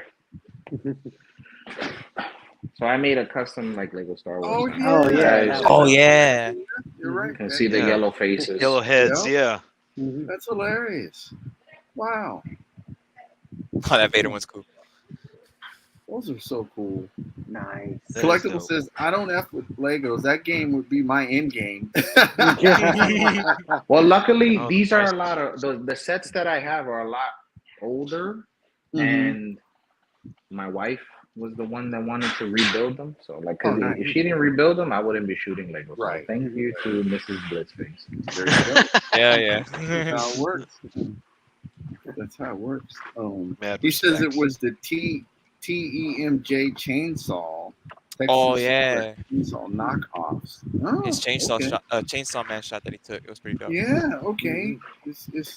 Yeah. Speaking of which, I'm still on the fence of getting the mezcal. I know you can't go wrong with it, but it's debatable. It's debatable. Speaking of that, like, biggest, what's a Grail piece that you want to get that you got on your mind? That's a good question too. You've been coming up with some really good ones. What is a Grail piece? I don't know. A lot of my, like, I described earlier, a lot of my purchasing is sort of just spontaneous. Okay. I see a figure on the pegs, and I go through this whole. I got this checklist of, like, do I have other characters, figures it can interact with? And I try to come up with at least 2, maybe 3 ideas right off the bat that I can Nice. use it in. I like that. Yeah, I really, because these things are getting more expensive every day, That's and right. I really have to justify buying a figure in my mind, Absolutely. not just go, oh, this looks cool. Like I told you, the whole Ant-Man wave was there, and I picked up Kang, and I was like, because he looks badass. But I was like, what am I gonna do with him? Honestly, Right. I didn't have, I couldn't think of anything interesting to think on the right off fly. right off the I bat. like that. So, yeah. So I think, I definitely want to collect more Indiana Jones Okay. The Grail Wave incidentally is on pre-order right now, so they're not making the rounds in the stores quite yet.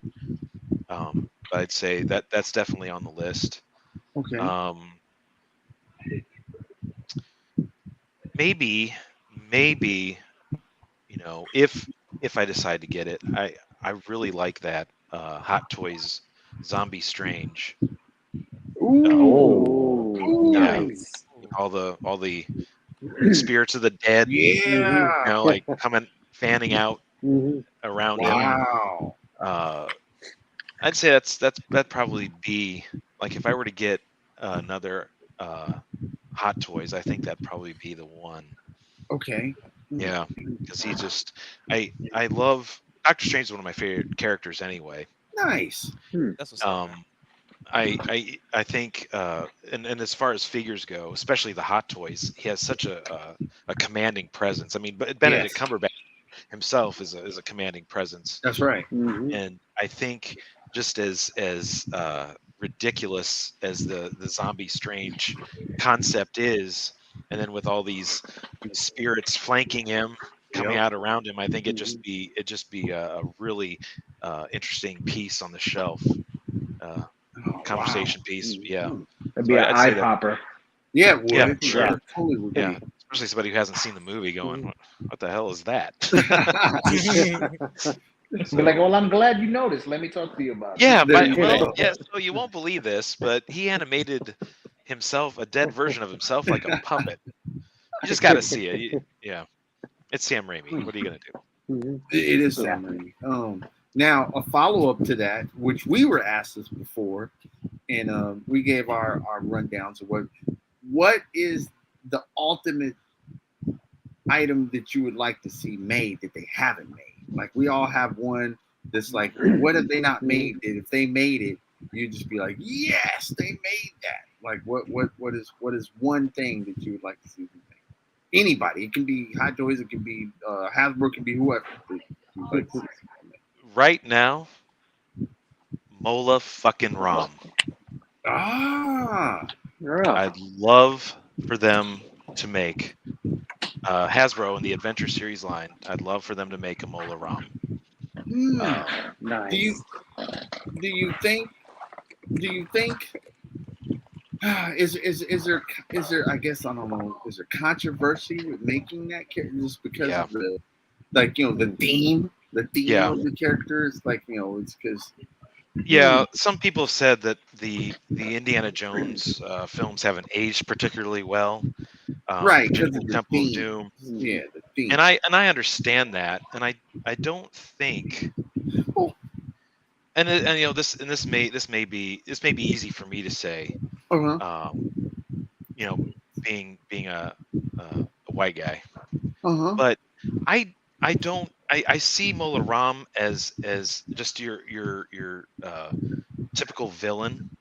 I don't see him being Indian as being essential to him being a villain. He's a cult leader. He's a member of a. But see, I think that's why I was wondering the demonic part of it that makes it kind of, because I remember as a kid when my dad took me to see the movie, like it was like, is this? I remember it. I think it was on TV. People were like, "Is this has got demonic stuff? He's pulling hearts and he's doing this demonic." And I wondered about that because he kind of fits down the line of Mephisto kind of for Disney, where it's like he's demonic Moorish, and can they? Yeah.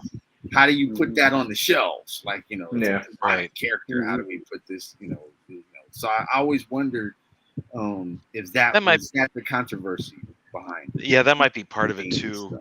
But a lot of what I've heard is that it's unfair stereotyping of Indian people. Oh, geez! Wow. Yeah, that that them being Indian is integral to the fact that they're villains. And like I said, I've never had that impression. Me either. I would say no. I looked at Mola Ram as a colorful, diabolical villain, in as much as you see the Bond villains. Yes. The Bond villains run the gamut. Good analogy. in race and background. Mhm. And I really, I really don't, I don't look at a Bond villain and go, okay, well, all Germans must be bad, and all Right. Latin Yeah. people must be bad. You know what I mean? It just, it's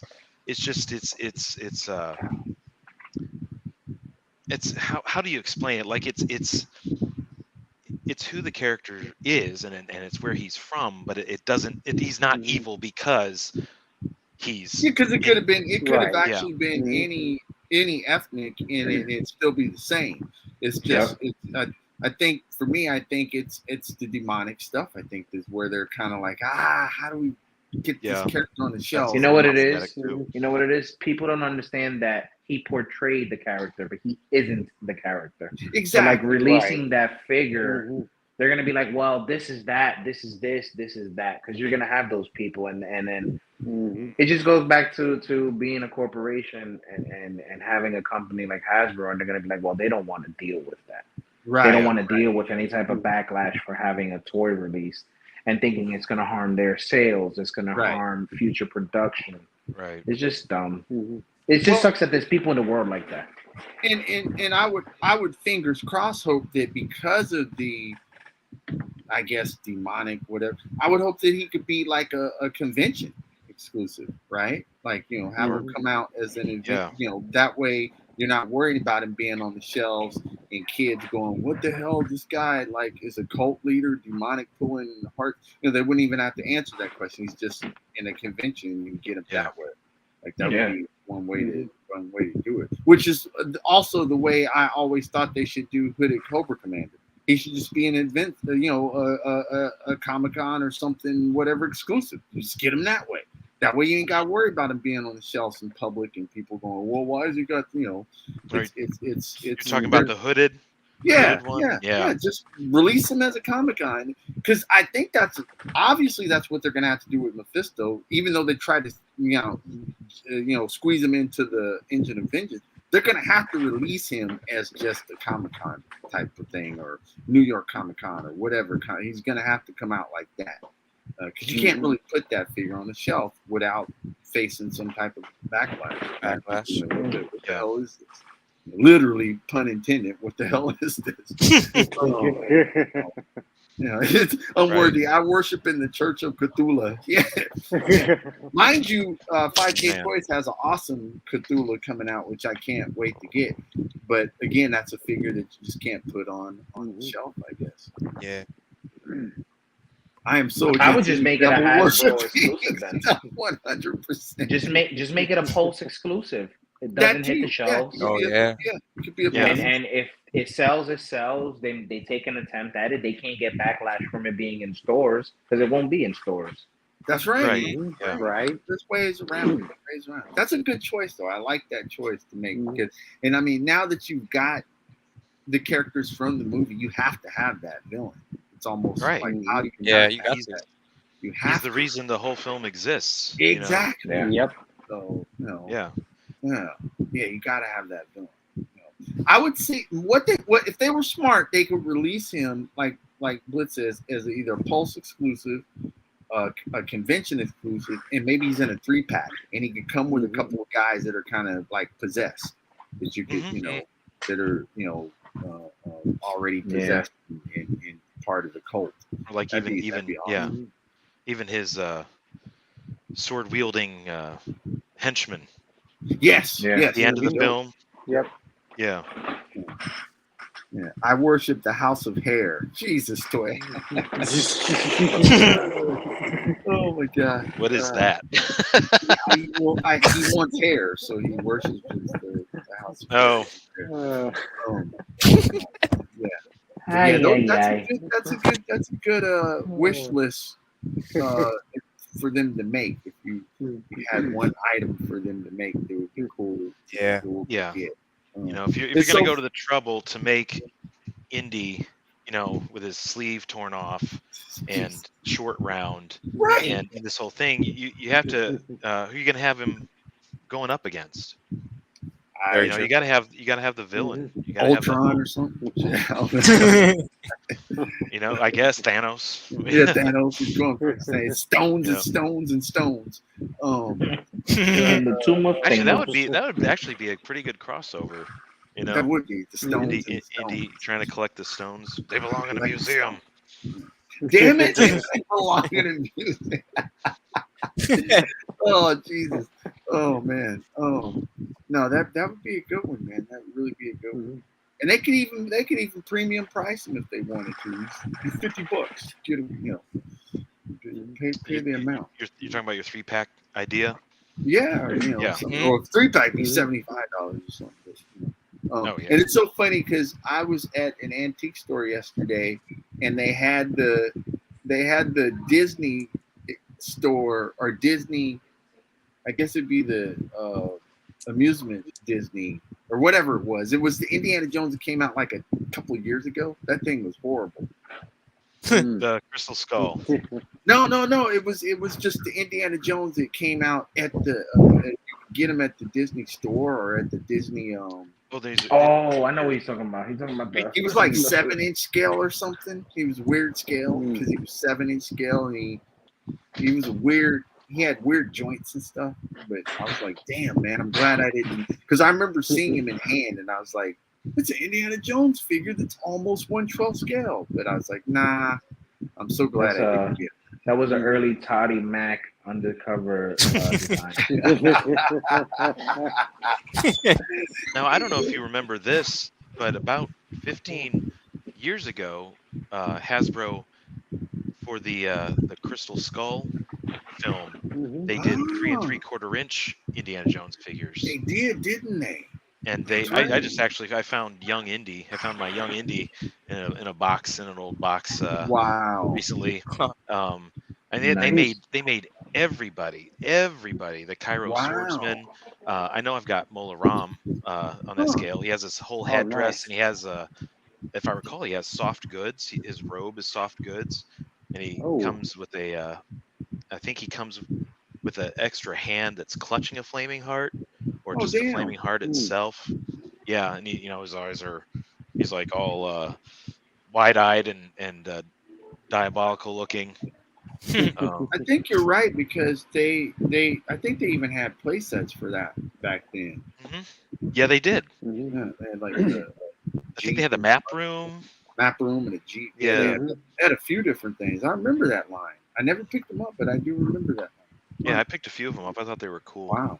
Well, I mean, it's the 3 3/4, man. You can go look at the vintage collection. That's like the ultimate.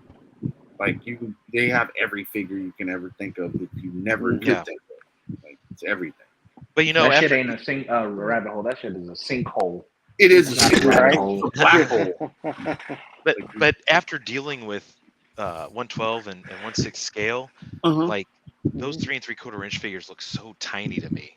Don't they? They look so tiny to me. They're weird. Yeah. They're really weird in that. No, they are weird in that sense. They because he's right. They look way smaller than they actually are. They almost, it's for a person, because you're right. For someone who would collect Hot Toys and collect 1/12 scale, those 3 3/4 kind of almost look Lego size to you. They do. That makes sense. They look weird. Even though I want a 3 3/4 like Stormtrooper, because I got an image in my head for a shot of a Stormtrooper carrying his son in a Stormtrooper outfit, taking him to the target range. Oh yeah. Oh, that'd be dope. Damn. That is a good idea. Gotta get one. I'm still on the fence for the Ghost. I did get the Razor Crest, but I'm on the fence for the Ghost. Mainly because someone brought up a good point. The Ghost, every Hasbro HasLab for Star Wars is something that's gotten destroyed. Oh yeah. So it's like, when they get a Ghost and it's gonna get blown up in season 2 of Ahsoka. What's the point? Even though they said that it shows up in the sequels, the Ghost shows up in the sequels, which it does, I think. in the last movie or something. But I don't think the sequels count anymore, to be honest. I'm telling you. No, I would hope They not. never counted to me. I don't think when Ahsoka and the new movie and the other seasons of the other shows, once those come out, I really don't think that the sequels are going to count anymore. To be honest, I think they're going to be retconned, and that's why I think they're making this movie with Rey. Well, see, I think they're making that movie with her kind of. Oh shit, we lost. Man down, man down. Yeah, I think they're making that movie with Rey to kind of make it be a spinoff of its own, like its own kind of whatever you call it. I don't know. They said it takes place a few years after the last Star Wars movie, but then they trying to like say bye to the fucking Star Wars movies. I don't know. I think she shouldn't even be a part of it, to be honest. I think they should just lean into if the whole point of it is trying to restore the Jedi Order. Put another long lost Jedi, just random name somebody and give them like what they did with Cal Kestis in the video game. Like, they were trying to rebuild the Jedi Order, and like everything else was going on in the world of Star Wars. So that's like, true. You're just right. Fucking do it. It was happening like that. So yeah, why not? We'll see. I think they're rebuilding it though. Or pull some stuff from the EU. They got plenty of stuff. I think it's coming though, Green. I think that's what they're about to do. They're gonna well, I mean, we already got Thrawn coming. So yeah, I can't wait for that. Yeah. Instead of building a new Jedi Order and having it go forward in time, I would love to see them go back in time and do like Knights of the Old Republic movie. Do that era. Yes, it's supposedly something with that is still in the works. Like that's some type of show that takes place in the Old Republic. But I don't know how far they're gonna go. Or like the formation of the Jedi Council or something like that. Yeah, that'd be cool. That'd be dope. There were movies after Return of the Jedi. So I just want to see. I just hope they capitalize on the Ahsoka show. Like I said, if they're gonna do something with it, lean towards the Gray Jedi. You already have Dark Jedi in it, and I'm pretty sure they're gonna touch base on how the Dark Jedi became to be. Right. So like they are. Lean her towards being a Gray Jedi and how she was still able to keep with the Force while not being a Jedi and all her training. Don't get into the full detail of it because that'll be too much to do into a show. But just lean into it and then do something about Gray Jedi later on. Some type of show that'll lean into it. Well, I think you're going to get that, Blitz, because I read an article with Rosario Dawson and Dave Filoni talking, and she specifically mentions Gandalf. She actually specifically mentioned Gandalf is what she models, what she's modeling Ahsoka off of in the show and going forward. So that's Great Jedi, and that's going to be her. Yeah, that's it. I think that's it. I think they're doing that. It makes sense. I hope so. Dark Jedi. It makes sense. So they got to go down that route. Well, I wonder if Biggest Poser. I hope he's good. Yeah. Damn. It's Toddy Mag. It's probably because we mentioned some Toddy today. So you got. I know I shouldn't have said his name. I heard y'all talking about me. He heard us, man. He's like, I got y'all. Oh, he just messaged me. He said his internet went out. Hang on. Okay, I think I got him. I think we got him. He's coming back. It looks like. Toddy Mag's like, I got something for you. All right, we're back. There you are. What's going on? Hey, there he is. Sorry about that, gentlemen. Oh no, that's Toddy Mag. He's on the attack. He's always on the attack. But it's going to be interesting. I look, I cannot wait for the show. I am so overwhelmed by the show coming. Like first of all, I'm probably cry like a baby through the first 2 episodes to see which show? Ahsoka. Yeah, to see her getting her own show. Yeah. It's Rosario Dawson who been the super crush forever, and it's Dave Filoni. Like this is this is heaven for me, man. And we're getting 2 episodes on that. Yes. Yep. This is, and they're coming Tuesday. Tuesday evening, right? Yeah, Mhm. Tuesday. Yeah. You don't have to wait till Yeah. 3 in the morning. Nope. I'm so I'm ready. excited. I'm ready, man. This Hey, is I'm gonna- off Wednesday. I'll stay up. There you go. I'm so ready, man. Good deal. This is so, yeah. This is a long time coming. It's like you got my second favorite Star Wars character of all time. My first favorite character is going to be in it. Vader and Anakin are gonna be in it. Because how can Yeah. it be Ahsoka without Vader and Anakin? It's just this is it, man. Yeah, 9 p.m. Raven. I love that they keep teasing Anakin without showing a Mhm. scene like what they did with Obi-Wan. Yes, I just man. love that they keep teasing Perfect. it. You And I'm know telling we're you, I'm gonna get- lose my shit. I'm gonna lose my shit if he's Clone in his suit, man. general, yeah. His Oh, He's general gonna be. dude. We're gonna get that. We're going to get a flashback with because they already said they cast the female that's going to be playing young Ahsoka, and we're gonna get that. And we're gonna get Anakin doing his thing. It's gonna be amazing, man. Like, yeah, it's gonna be something else. I can't. Dude, and wait. if they bring in Ewan McGregor too, bro. Oh, I mean, they have all three. I can see They him have to. having. I can see him being in not the very first flashbacks, but like maybe towards the end of, because I think it's 8 episodes. So towards the end of the season, you'll get a flashback, and then Kind of like Anakin and Obi-Wan. Yeah, you'll get Yeah. a flashback with him there. Mhm. and Captain Rex. We're definitely if we're getting a young Ahsoka during Oh, we're getting the Captain Clone Rex. Wars, Too. we're definitely gonna Yeah. get Captain Rex. It's gonna. I'll I be can't wait, excited man. for that This I one. think that'll this be is- Tamura Morrison. Mhm. Oh hell yeah! Yeah. Oh, yeah. It's gonna definitely be him. Definitely gonna be him. This is the Star Wars I've been waiting like all this time because it feels like Star Wars. Like I loved Andor. Don't get me wrong. Andor was Yeah, amazing. Andor was. That was pretty cool. I really liked Obi-Wan. I did not Mhm. dislike Obi-Wan. I really liked Boba Fett. I didn't dislike it. I loved Mandalorian, but Ahsoka's my character, so it's like this is the chef's kiss. It's gonna be it's gonna be dope, bro.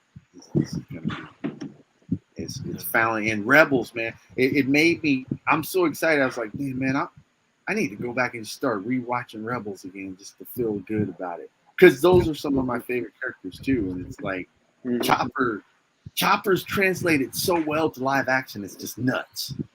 It's like what? How's he translated? They all are. It's good. Yeah, they all like. Mhm. Man.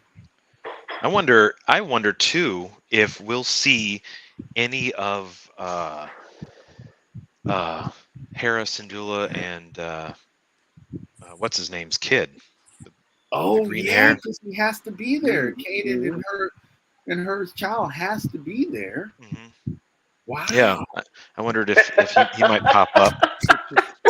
Yo, Thor says someone. I mean, Toy Addict says someone give Thor a cigarette. You need to get you're right, man. I just said it. It just happened right as we were talking. Done, man. And Vico said that he said it twice. He said, I heard that Samuel is gonna might pop up in the show as Mace. Oh I mean, shit! he could easily could. Yeah. Could easily do. I mean, you could actually see Yoda. You could see him. You could see Calamundi. You could see Pol Koon. If Pol Koon shows up, oh man, like you. I mean, he would have to. Yeah. He would definitely have to. Yeah. Mhm. Like, man. Isla Secura. Yeah. Oh, yeah, man. Oh my god, dude. Oh. Woo. In a slave Leia outfit. Yeah. Hell, we might even see Maul. Because they might be a flashback with her and Maul. Because if you think about it, he was the one who tipped Ahsoka to what was going on with Anakin and Palpatine. So we might even see a flash of that, man. What up, 88? That'd be crazy. Oh, shit. 88, what up? Don't get my hopes up, man. Man, this show. This show could blow our minds, man. It could really be. It could really be something going on. And you know it's cool when the new characters look so strong. Like the new characters they introduced look so awesome too. then you're like, damn, this is really good. Then okay, Mm-hmm. yeah, Maul could be, because Maul, Lucasfilm and Disney have a tendency to like to use Maul, so there's no telling when Maul will pop up wherever he will pop up, because they realized after Phantom Menace he was the most popular character of that movie. He's Maul, like everybody. Yeah. I will say the most egregious thing Uh-huh. about Maul. There are two things. I think killing him in Rebels, like if they knew down the line that they'd have a whole live action Yeah. franchise, Yeah. I think they would have somehow relegated Maul's demise to a live action show. I mean, don't get me wrong, it was totally cool the way they did it in Rebels. Yes. But I think they were like, well, we've got to close this loop somehow. Yep. How are we going to do it? Yep. And the other thing, it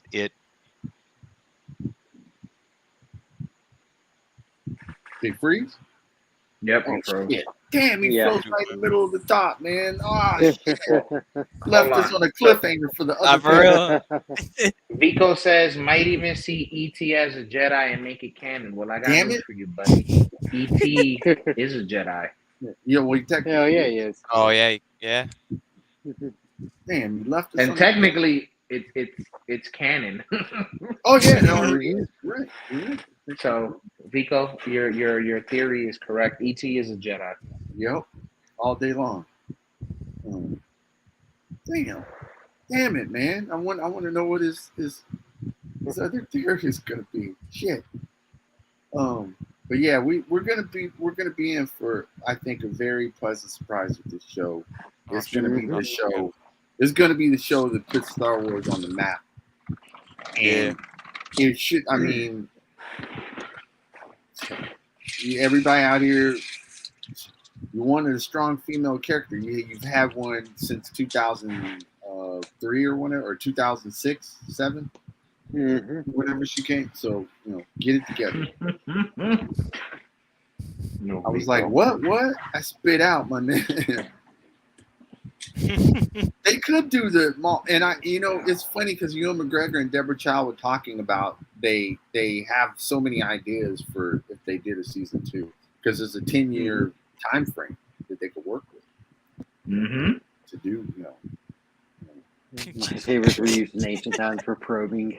Lightsabers were used in ancient That's times. a one and done kind of probe right there. Exactly, yeah. For real. That's the last probe you ever get. But yeah, man, it's a good. I can't wait. The show's gonna be good. We're gonna enjoy it. It's good stuff, man. It's good. And I'm so happy that they're moved it up a day, giving us two episodes off the jump. Whew. They know what the people want. They know. He just messaged me. He said, "Hang on." I guess his internet messed up on him again. They know what the people want. They know how we do it. Oh, by the way, 88 I picked up that $8 throne with that action figure that came in tow, which gives me an opportunity for another worthy collab, because now I have a DC villain again. That's one way to get the light inside you. Yeah, man. Yo. That's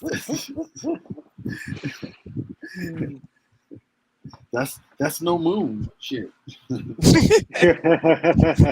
Shit. Oh, shit. But yeah, man, it's a good time, man. While we wait on biggest, you guys got anything coming? Any figs that are coming down the line? Nope. I do. Who you got? Finster. What is it? Finster from Finster. Disney Collection? Nice. Oh, nice. What's up, brother? Tomorrow. What's up, man?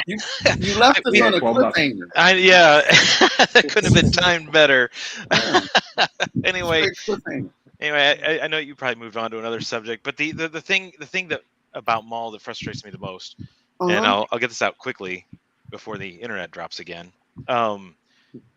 Is that Solo did so poorly, and we are not going to see at least as far as we know anyway, we're not going to see him in the Crimson Dawn and how he got into that whole Right. thing. That's right. You know, because he turns up at the end of Solo, and now he's in Yeah. charge of this syndicate, and Yeah. you're like, okay, well, this is an interesting development. How did this, and they just kind of dropped it. At least they seem to have for now, and some backstory on that would be really great, fleshing that out. That's so true. So It'd be awesome. Yeah, Damn. because I think he was supposed. I think it was when they were going to make the Boba Fett film. Rather than a series, they're going to make a Boba Fett film. I think that it was going to expand on that. On the Crimson I remember, Dawn, right? I remember reading that the Crimson Dawn was going to be a major player Damn in it. Maul's involvement on it, but yeah, unfortunately, didn't come to be. Damn it. See, well, here's the thing, and even within this new kind of new Disney rollout of Star Wars, that Favreau's kind of been leading or the charge for it.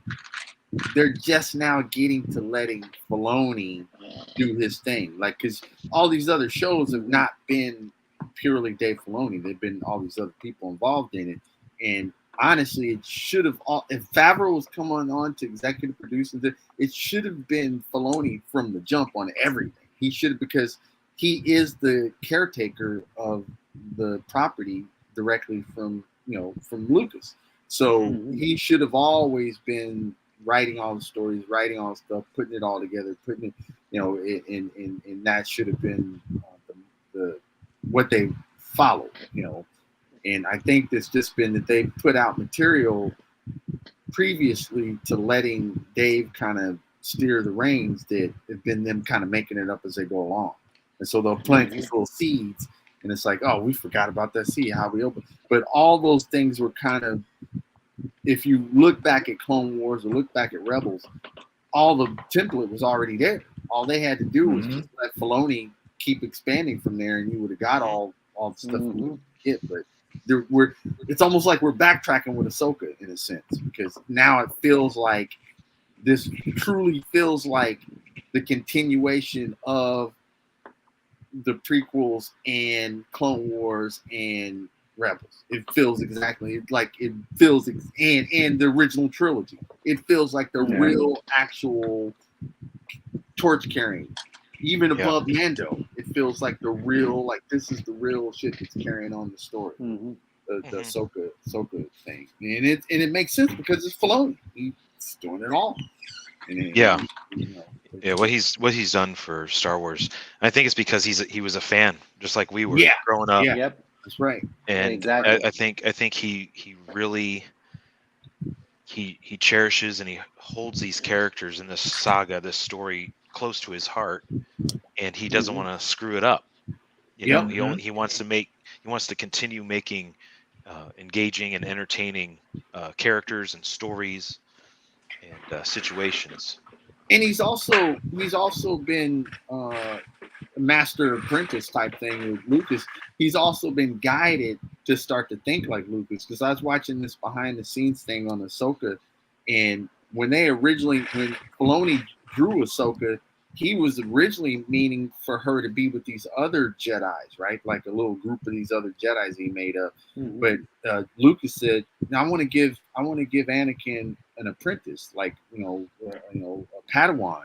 And he was like, Filoni was like, "Anakin never had a Padawan," and Lucas like, "He's got a Padawan," and he's like, "Okay."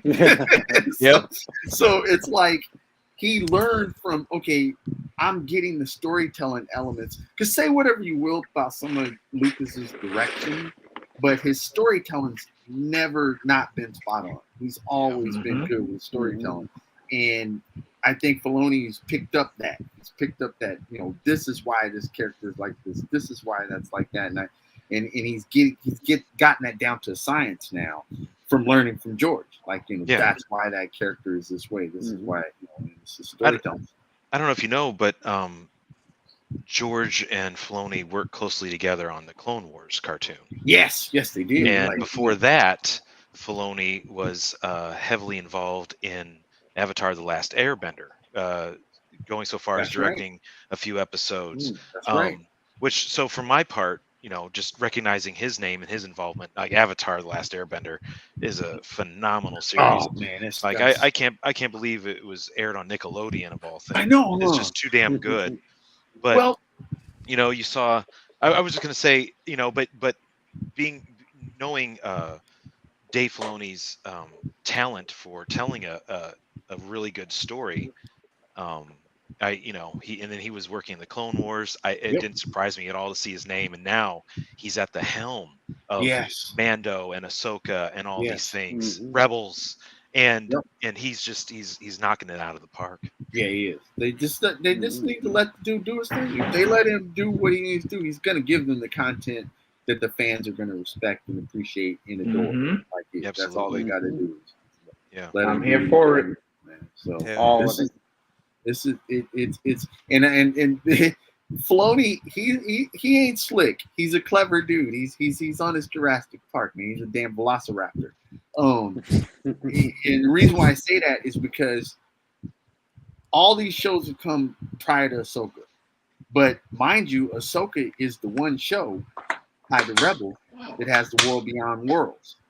So Filoni's already built into the storyline his ultimate retcon ability to do whatever he needs to do to retcon anything previous to make it kind of line up the way he wants it to line up, to carry out a through line story. By creating the world between worlds, you're Yep. saying that gives Yeah. him, Yep. yeah, And also therefore all the shows that have come before, if there's any gumminess or muddy water or whatever, he's given himself an in canon way to make it happen, because it's there's the thing about the world between worlds is it's not, it's so closely, it's all just alternates, like just like the multiverse, but it's so closely tied that like even Kanan was telling Ezra, it's like it's almost exactly identical in that doorway as it is in this doorway.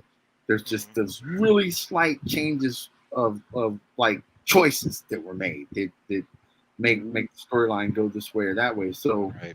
you could literally have in the Ahsoka show, maybe at the season finale or something that kind of does something, and then all of a sudden you've lined it up with something completely different, and you're like, okay, we're going down this storyline, because I know that they were testing market wise on Luke Skywalker, right? How the response of Luke Skywalker, how he's done with newer generations or whatnot. And he's done absolutely stellar.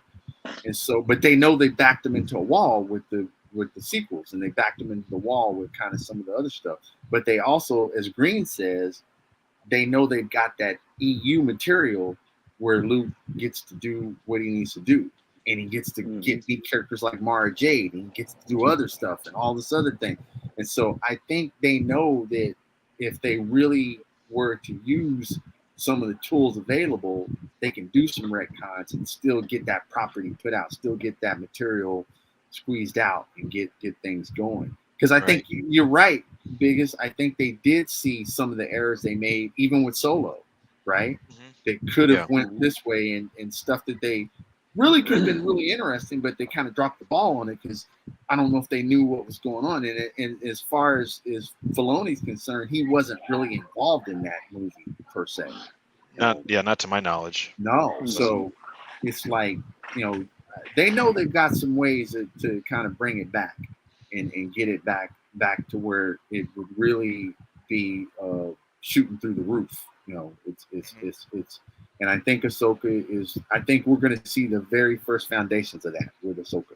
Like that's going to lay the groundwork to kind of clean up the muddy water, and get it ready for more stuff, man. Yeah, because they don't want the property to go by its wayside.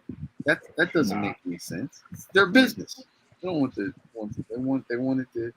But they also know that the feedback currently is not so good. They're not batting on a good average right now. So they got to do something. Because I know there's people out there.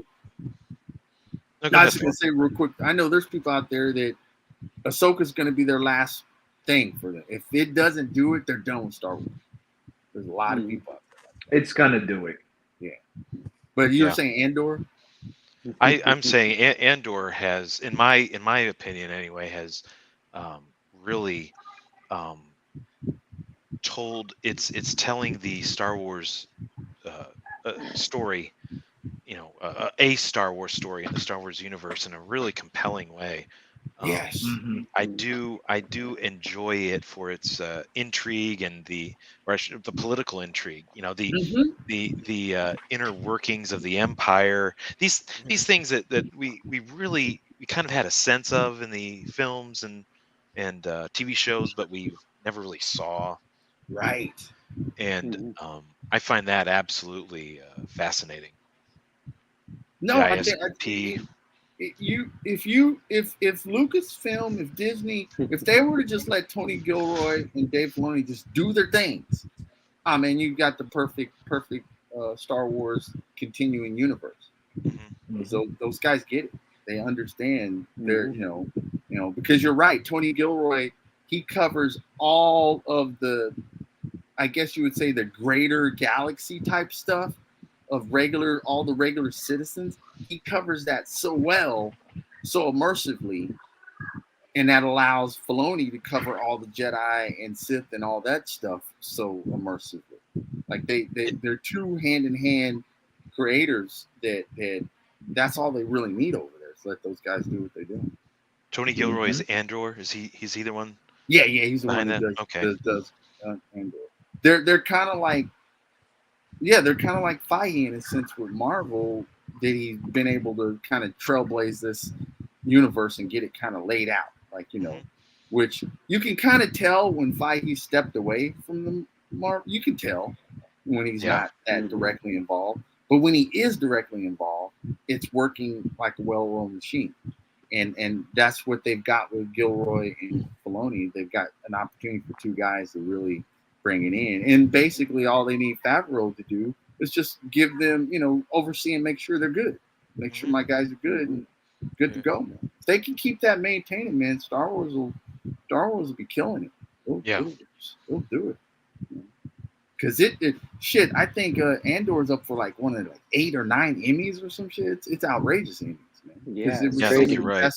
Best dramatic Star Wars we've seen. So it's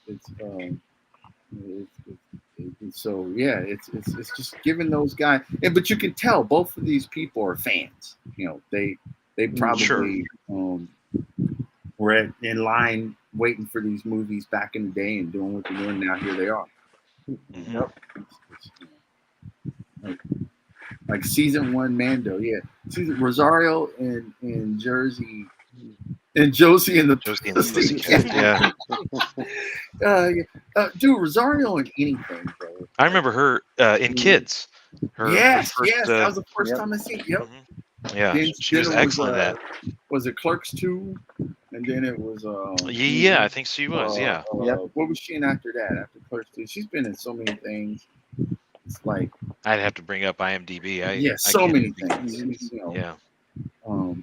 Andor was awesome, and that episode had me. Oh yeah, man. Man. The jail episode. What is up for an Emmy? Yes, man. Yeah, it was like outstanding. Dude, it's good material. That was man. Yeah, good material, man. It's good material. So before we wrap up, man, what's something you got coming soon? What's the figure you got either that you have pre-ordered or you're gonna find out in the store that's coming real soon in the next couple weeks? What have I got? Well, I've got I actually anteed up for the Wild Bill HasLab, the helicopter. My man. So nice. Yeah. It's too damn cool. I couldn't pass it up. Nostalgia, brother. Nostalgia. They are. They're killing it with the nostalgia. It's man. So that's what that. I don't think that's coming out for another year, right? Yeah. They're not coming out with that. Yeah. So I've got that. I don't have too many pre-orders up. Okay. Yeah. I've got Map Room Indie. Map Room Indie from Target. Coming down the pike. He's holding. Some of my pre-orders have already come in. I'm trying to remember what they were. Oh, the Black Widow that they just She's so awesome, configured. Man. Yeah, it's an awesome. Such an awesome figure, man. Yeah, this is just. I mean, they knocked it out the park. They really and like she's got like 3 different head sculpts, Yes, butterfly shoulders. Awesome, man. Like she's every bit the athletic and acrobatic character she is. Like exactly. Possibilities are endless. Yeah, the pose abilities of this figure are endless. They did a remarkable job. I couldn't pass her up for anything. They really did, man. It's when they actually aren't being lazy, they can knock it out the park. When they're not, when they want being to, lazy, they can dial it all the way up to 11. That's good. Now let me ask you this: you seem like you're like a very invested Indiana Jones fan, but you've also said, budget-wise, you're playing it smart with your money, which I totally agree to that. You got to, yeah. Would you consider getting an SH Figure Arts Indie? No, the Mezco one. Mezco one. Yeah. Both of them are dope. Both of them are dope. Would you consider it? Yeah, I have seen the Mezco one. It's tempted me. It's a remarkable figure. It's what are the Mezcos though? Are they like 7 or 8 inches? They're kind of no, they're 6. They're 112. Are they really? Oh, yeah, okay. Yeah, he's well, that might change a few things. Let me show you real quick. I'll show you. I had the light off because I'm trying not to get too hot. But I'll show you real fast so you can see what you're dealing with. You get a Mezco. That's Michael Myers Mezco, and that's Black Widow that you had in your hand. So they're right on time scale. The scale's perfect. Oh yeah. Yeah, they look great. So you can't, nothing wrong with the scale. And Indiana Jones is the perfect Mezco figure because of cloth goods. Mm-hmm. Yeah, and he comes with mad accessories, doesn't he? He does. He does come with a lot of stuff. Yeah. I admit I saw that and I've been tempted, but I haven't pulled the trigger yet. You got some time. I don't even know when he releases. The Mezco might be 2029. At this rate, you probably got plenty of time. Yeah. But yeah, I was just wondering if you thought about getting either one of those guys. I'm all in on both of them because it's indie, and it's like you can never have too many good indies. So right, yeah. Oh well, let's get. Is it his depiction from Raiders? I think for Mezco is that, and I believe for the SH Figure Arts is kind of all 3 movies because he's got different face things and different swap outs, and you can kind of almost do all 3 movies with. But technically, you can do the same thing with the Mezco X-Men too, or the SH Figure Arts and the Mezco. You can both. They're both like. The Mezco one's primarily Raiders, it looks like, based on the accessories, but of course you can wing it for the other movies. Yeah. If you need to. Oh yeah, she was in the new Haunted Mansion. I'm sorry, you're right. Like, oh yeah, that is right. Yeah, she was in there. Yeah. So nothing too outrageous coming in the next couple weeks. That's good. Yeah. You're technically on our no buy August too, man. Even though honorary. Yeah. Next time you guys do something like that, you have to let me know, and I'll see if I can see how long I can hold out. Well, we can be big enablers on this show and on the other show. Yeah. We can enable the hell. No doubt. So it's hard to. It's tough, man. Yeah. Oh yeah. I can see I that. don't know how. I don't know how AB does it. AB's got the Constitution. Oh man. Yeah. I've been like this close on so many things, man. Like Oh, shit. man. Yes. Tempting. He's like SpongeBob. I don't need it. I don't need it. And I'm like sweating, ripping. I need it. Now I've been kind of keeping my mind off on like on building some stuff. There you go. There you go. Well, then that's a good segue. AB, you no pre-orders and nothing. You're good, right? Nothing coming. No, but I've been working on something. If you guys want to check it out, I've been working out. Oh, My yeah? boys. Yeah, sure. Yeah. Me and my Yeah. boys been working on some stuff. What you got? It's actually a little dial piece Nice. that we've been doing. So they help. My oldest helped me out with making like a What the rooftop hell? dial. Oh, Oh, Oh, cool. yes. that's it. So and then God, dog. let's see, I could put a light under here. I still have to get like the RGB strips and everything. So it can light up like the Oh, windows nice. Nice. and it'll light That's up on really the other side cool. here. Yeah. Ooh, That's sick. this is awesome. Man, you Did- and Blitzer. That's dope. I don't know what the hell. Killing So we did that, and then I made a little billboard for him. What the hell? That's awesome. Whoa. Dude, That's what dope. That is so sick. this is nuts. That's rad. So we did that, and then I made a little fire skip. I still got to make a ladder for Holy it too. sh- Yeah. So we gotta That tie is it off. awesome. Damn, brother, you got way more patience than I do. I would have been done like cutting, and then that would have been it. Oh, that's perfect, dude. What Oh, Yeah. nice. Yeah. Dude, what the hell? This guy. I don't know, man. It's like I'm trying to figure out when him and Blitz are just gonna like, hey man, we're gonna start just Etsy shopping, and then just have you guys and we just start making all these dials and 3D prints and everything. Just come to one source. They need to be the one source. Yeah, Get it done. I got shout out to Well, my I do- babies. They're the ones that help I me do out with it have a lot.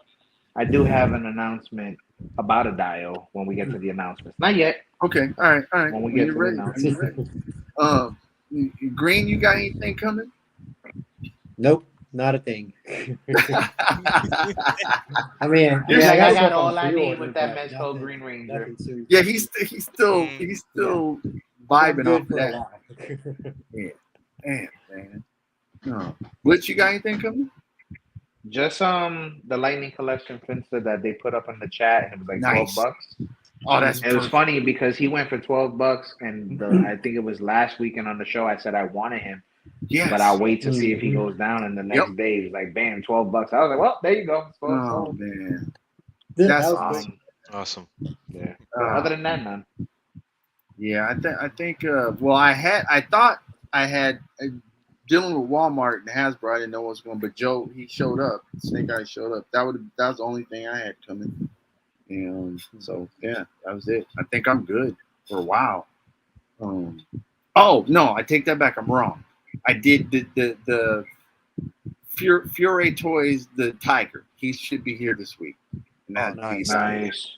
I can't He wait looks to awesome. get that guy. He looks amazing. Like I cannot wait to get that dude. He's sick looking. Other It's- than that, man, What is it's Fury Toys? yeah, he's Fury Toys. They made the Veteran William. They made the Crocker, the crocodile or alligator or whatever it's called. And then they made a tiger. This like a it's like a, Are they like anthropomorphic, like humanoid? yeah. Oh, like okay. Yeah. All right. Yeah, I know what you're talking about now. Yes. So I have yet to pull the trigger on the Veteran William, which is interesting because there's 3 different versions of this dude. They got the regular version.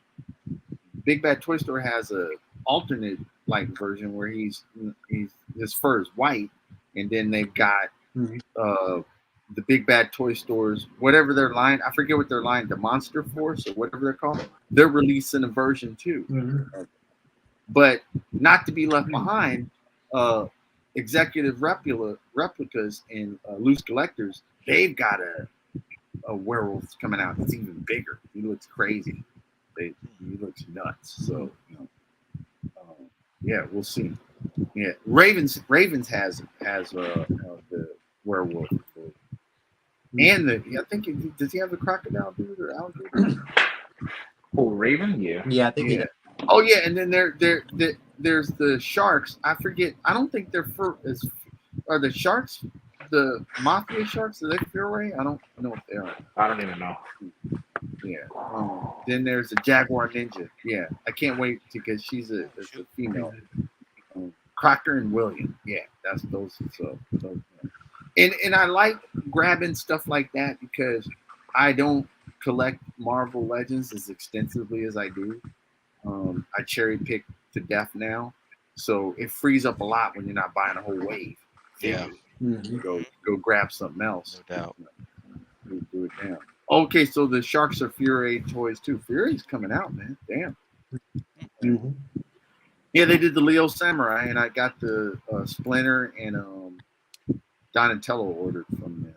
I think that's next year though. Nice. But yeah, nothing too big. But Blitz does have an announcement, so we can jump into that if you don't mind sticking around, Biggest. Sure. Yeah. Because first and foremost, man, thanks for coming on, man. You've been an amazing guest tonight. Such a great guest tonight, man. We appreciate you coming on with us, and you're welcome anytime, man. Anytime. Thank you. It's open for you.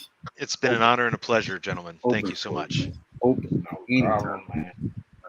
But yeah, first of all, we gotta give congrats to Blitz, man. He crossed the 5K followers mark, man. 5K. I'm so proud of him, brother. Oh wow! He's been down doing it. He's up there. Congratulations, big brother. It's crazy, man. It's awesome. Much appreciated. It's so Much awesome. appreciated. Awesome. So I actually been like looking for the announcements almost the entire time of the show. Well, I don't fuck with this time. But we got a lot of stuff going on.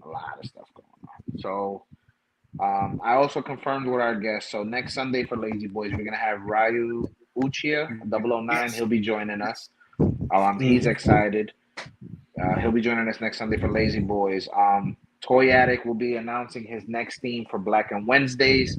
Can't wait for that. Yes. It's a great theme for a collab. Black and Wednesdays with a theme color with it.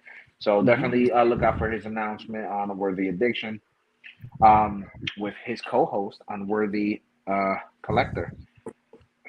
Unworthy also has the No Justice collab. So the 23rd is villains. So any DC villains, I think you have to have it to him by this Tuesday, the latest. Yeah. So he could throw you in the collage, in the collage, and put you in the collab with the write-up and everything. But he also has a post on his page with the upcoming themes for No Justice collab, and I posted it today on the pick plug for the pick bar. So if you go to pick bar page, if you don't go to his, you'll see all the list of every theme that he has going forward. I believe until the end of October for No Justice, or even November, I think it is. Mm-hmm. So definitely look to that and participate because it's a lot of fun. Definitely check out the boys from Behind the Plastic. So Not a Bird, Not a Plane, Toy Photography, TMNT_1987, and Sequential Plastic. Those fellows are doing something amazing in the community with the way they do their 12-minute interviews of just pure pressure. So myself, Green, and Thor, we already did our episodes, and they're up on their YouTube page. AB's about to film his, or did you do it already? I'm gonna film it this week coming. All right. So Amy's gonna film his, and then his will be up pretty soon in the next couple of weeks. So definitely look out for that as well. Definitely check out Kushimama with the Collector Sector. I'm not sure the deadline for it, and I should have fucking asked him, but Sinister Design Co. He issued a like an open collab theme challenge for diorama makers and customizers. So I know Unworthy tagged me in it, and I participated in it. It's pretty much a shot of just your diorama and accessories. No figures, no fancy backgrounds, just showcasing your diorama. And that is very difficult to do when you don't have a subject in a photo. But if you're interested in doing something like that, I think it's Thursday we're gonna post. I'll just hit him up and let him know you're interested in it. He could throw you guys in the chat so that way he can, everybody can be coordinated. So it's Sinister Design Co. Also check out Green Geek 88, our boy, and his boy for Echo Base Radio, which is Star Wars love and lore. So if you love the movies, you love the lore of Star Wars, and you got some time to just listen to like what the fellas got to say, definitely check them out. Their episodes are amazing. Yep. Thank you, man. Yeah, man. And for me, my announcement is since I hit 5,000 followers, you know what that means? I got to do a giveaway. So Yeah. the plan is a two-sided diorama. Mm-hmm. That is going to be the plan. So in the next few weeks, I'm going to start working on a diorama to do a giveaway. However, I wanted whoever's in the chat to give me ideas for themes for the diorama. Oh. And then we can go for there, and then we'll figure out how we're going to do it. I'm probably going to do something like I did for 4,000, like a theme-based collage, and then we'll throw everybody's name in the wheel, and whoever wins the diorama. Yeah. Hell yeah, man. Yeah. But But we go. tell me what kind of dials you think you want to go with. And like I said, it's probably going to be I'm not going to do it too big because finding a box to ship, like when I did Unworthies, it was a pain in the ass to find a box to ship his. And Oh yeah. so it's probably going to be, I want to say maybe 18 inches instead of the full 2 feet dial. And it won't be 88 Fig says TMNT sewer to combat the bullshit NECA price. Yeah, that thing is like outrageous. Is it something you could like if you made it 2 feet? Is it something you could break into sections?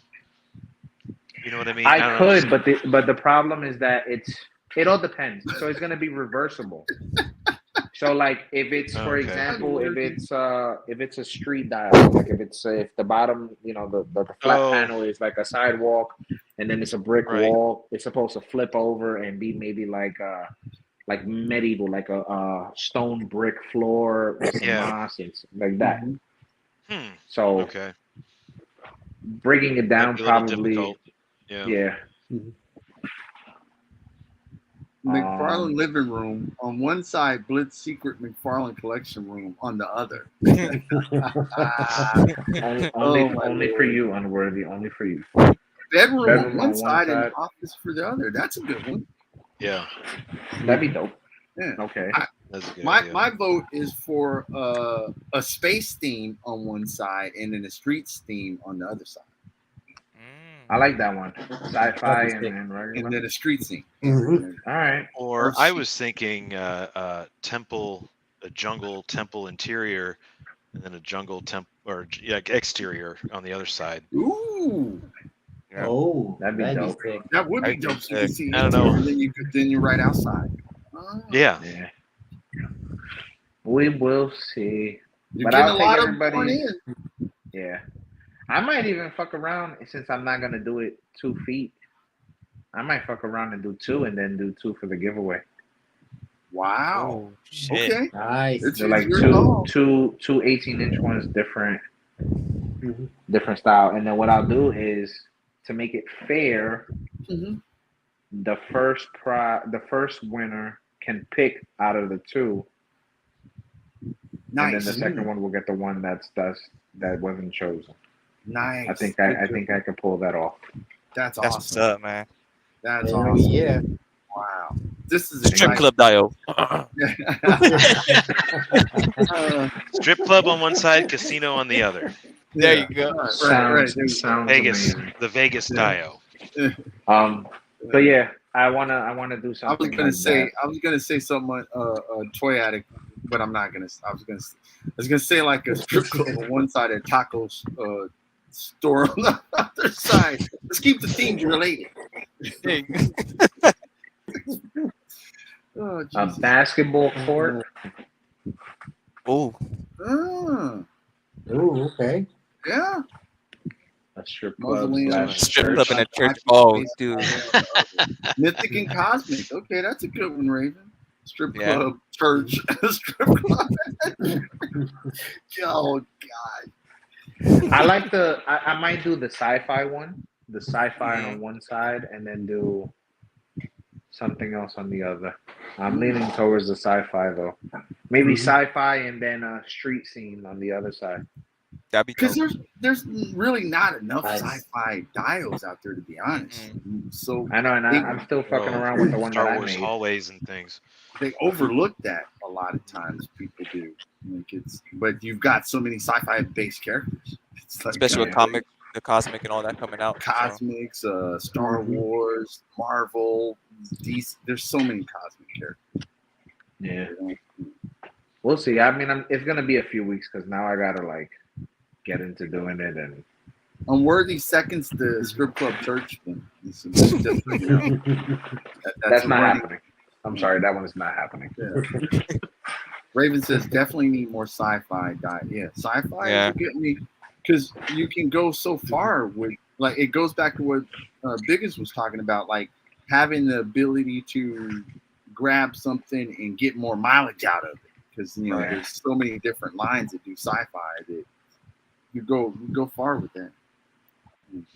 I'm gonna see. I'm probably gonna. I'll more than likely do 2, and Awesome. then we'll figure out the theme or whatever to do the giveaway, and then go This from is there. awesome. But That's awesome. Man. yeah, it's gonna be probably a few weeks because I gotta get the foam and Yeah. sit down and motivate myself to do dials because you guys know I love having patience for it. Did you, by the way, this just to say, this man has he might not have the motivation, but when the talent is applied, it's outrageous. Biggest, have you seen this man's 4-foot size castle diorama? Oh, castle, man. Who blitzes? Yes, Yeah. I don't think I have. it's nuts, man. It's I huge. don't think. It's 4 feet. Holy crap! Like You can see it's it. amazing. What is that crafted from? Did you print that? You printed that and put No. it together? No, that's foam. Oh wow. That's foam board and no, everything is foam board, moss. The door is foam as well. I think the door is probably my favorite part of the castle.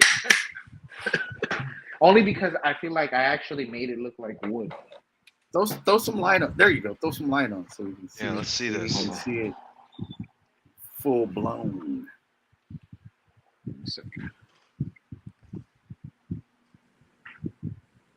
And is that foam board too? This, yes. No These are kidding. popsicle sticks right here. Yeah. And I Oh, found this crazy. on so one of my wife's like props from a Halloween thing. That is really cool. That is really cool. How long did it take you? It's huge. Probably like a week, 2 weeks. No, that's not bad. Not what I thought. Yeah, but I get impatient and I like to get to the finishing product because I always envision a diorama, but I always want to fucking shoot my photo. Yeah. So, Oh yeah. I can see that. but there you go. Now you can see like more of the green on the door. Yeah, that is really, really good. Really well Nuts, done. man. Freaking Yeah. nuts. It's really nuts, man. Speaking So of, did you etch? Oh, right. No, I'm sorry. Go ahead. No, go ahead. I was gonna ask. So are the bricks simply painted on, or did you etch into the foam board to give it texture? Oh, I etched them in foam board to give them texture. That's what it looked like. Yeah, Yeah, that is. that was a cool. pain in the ass as well. Yeah, I bet tedious. Yeah. Like, but the top of the I'm over here raising my iPad like I still got it backwards.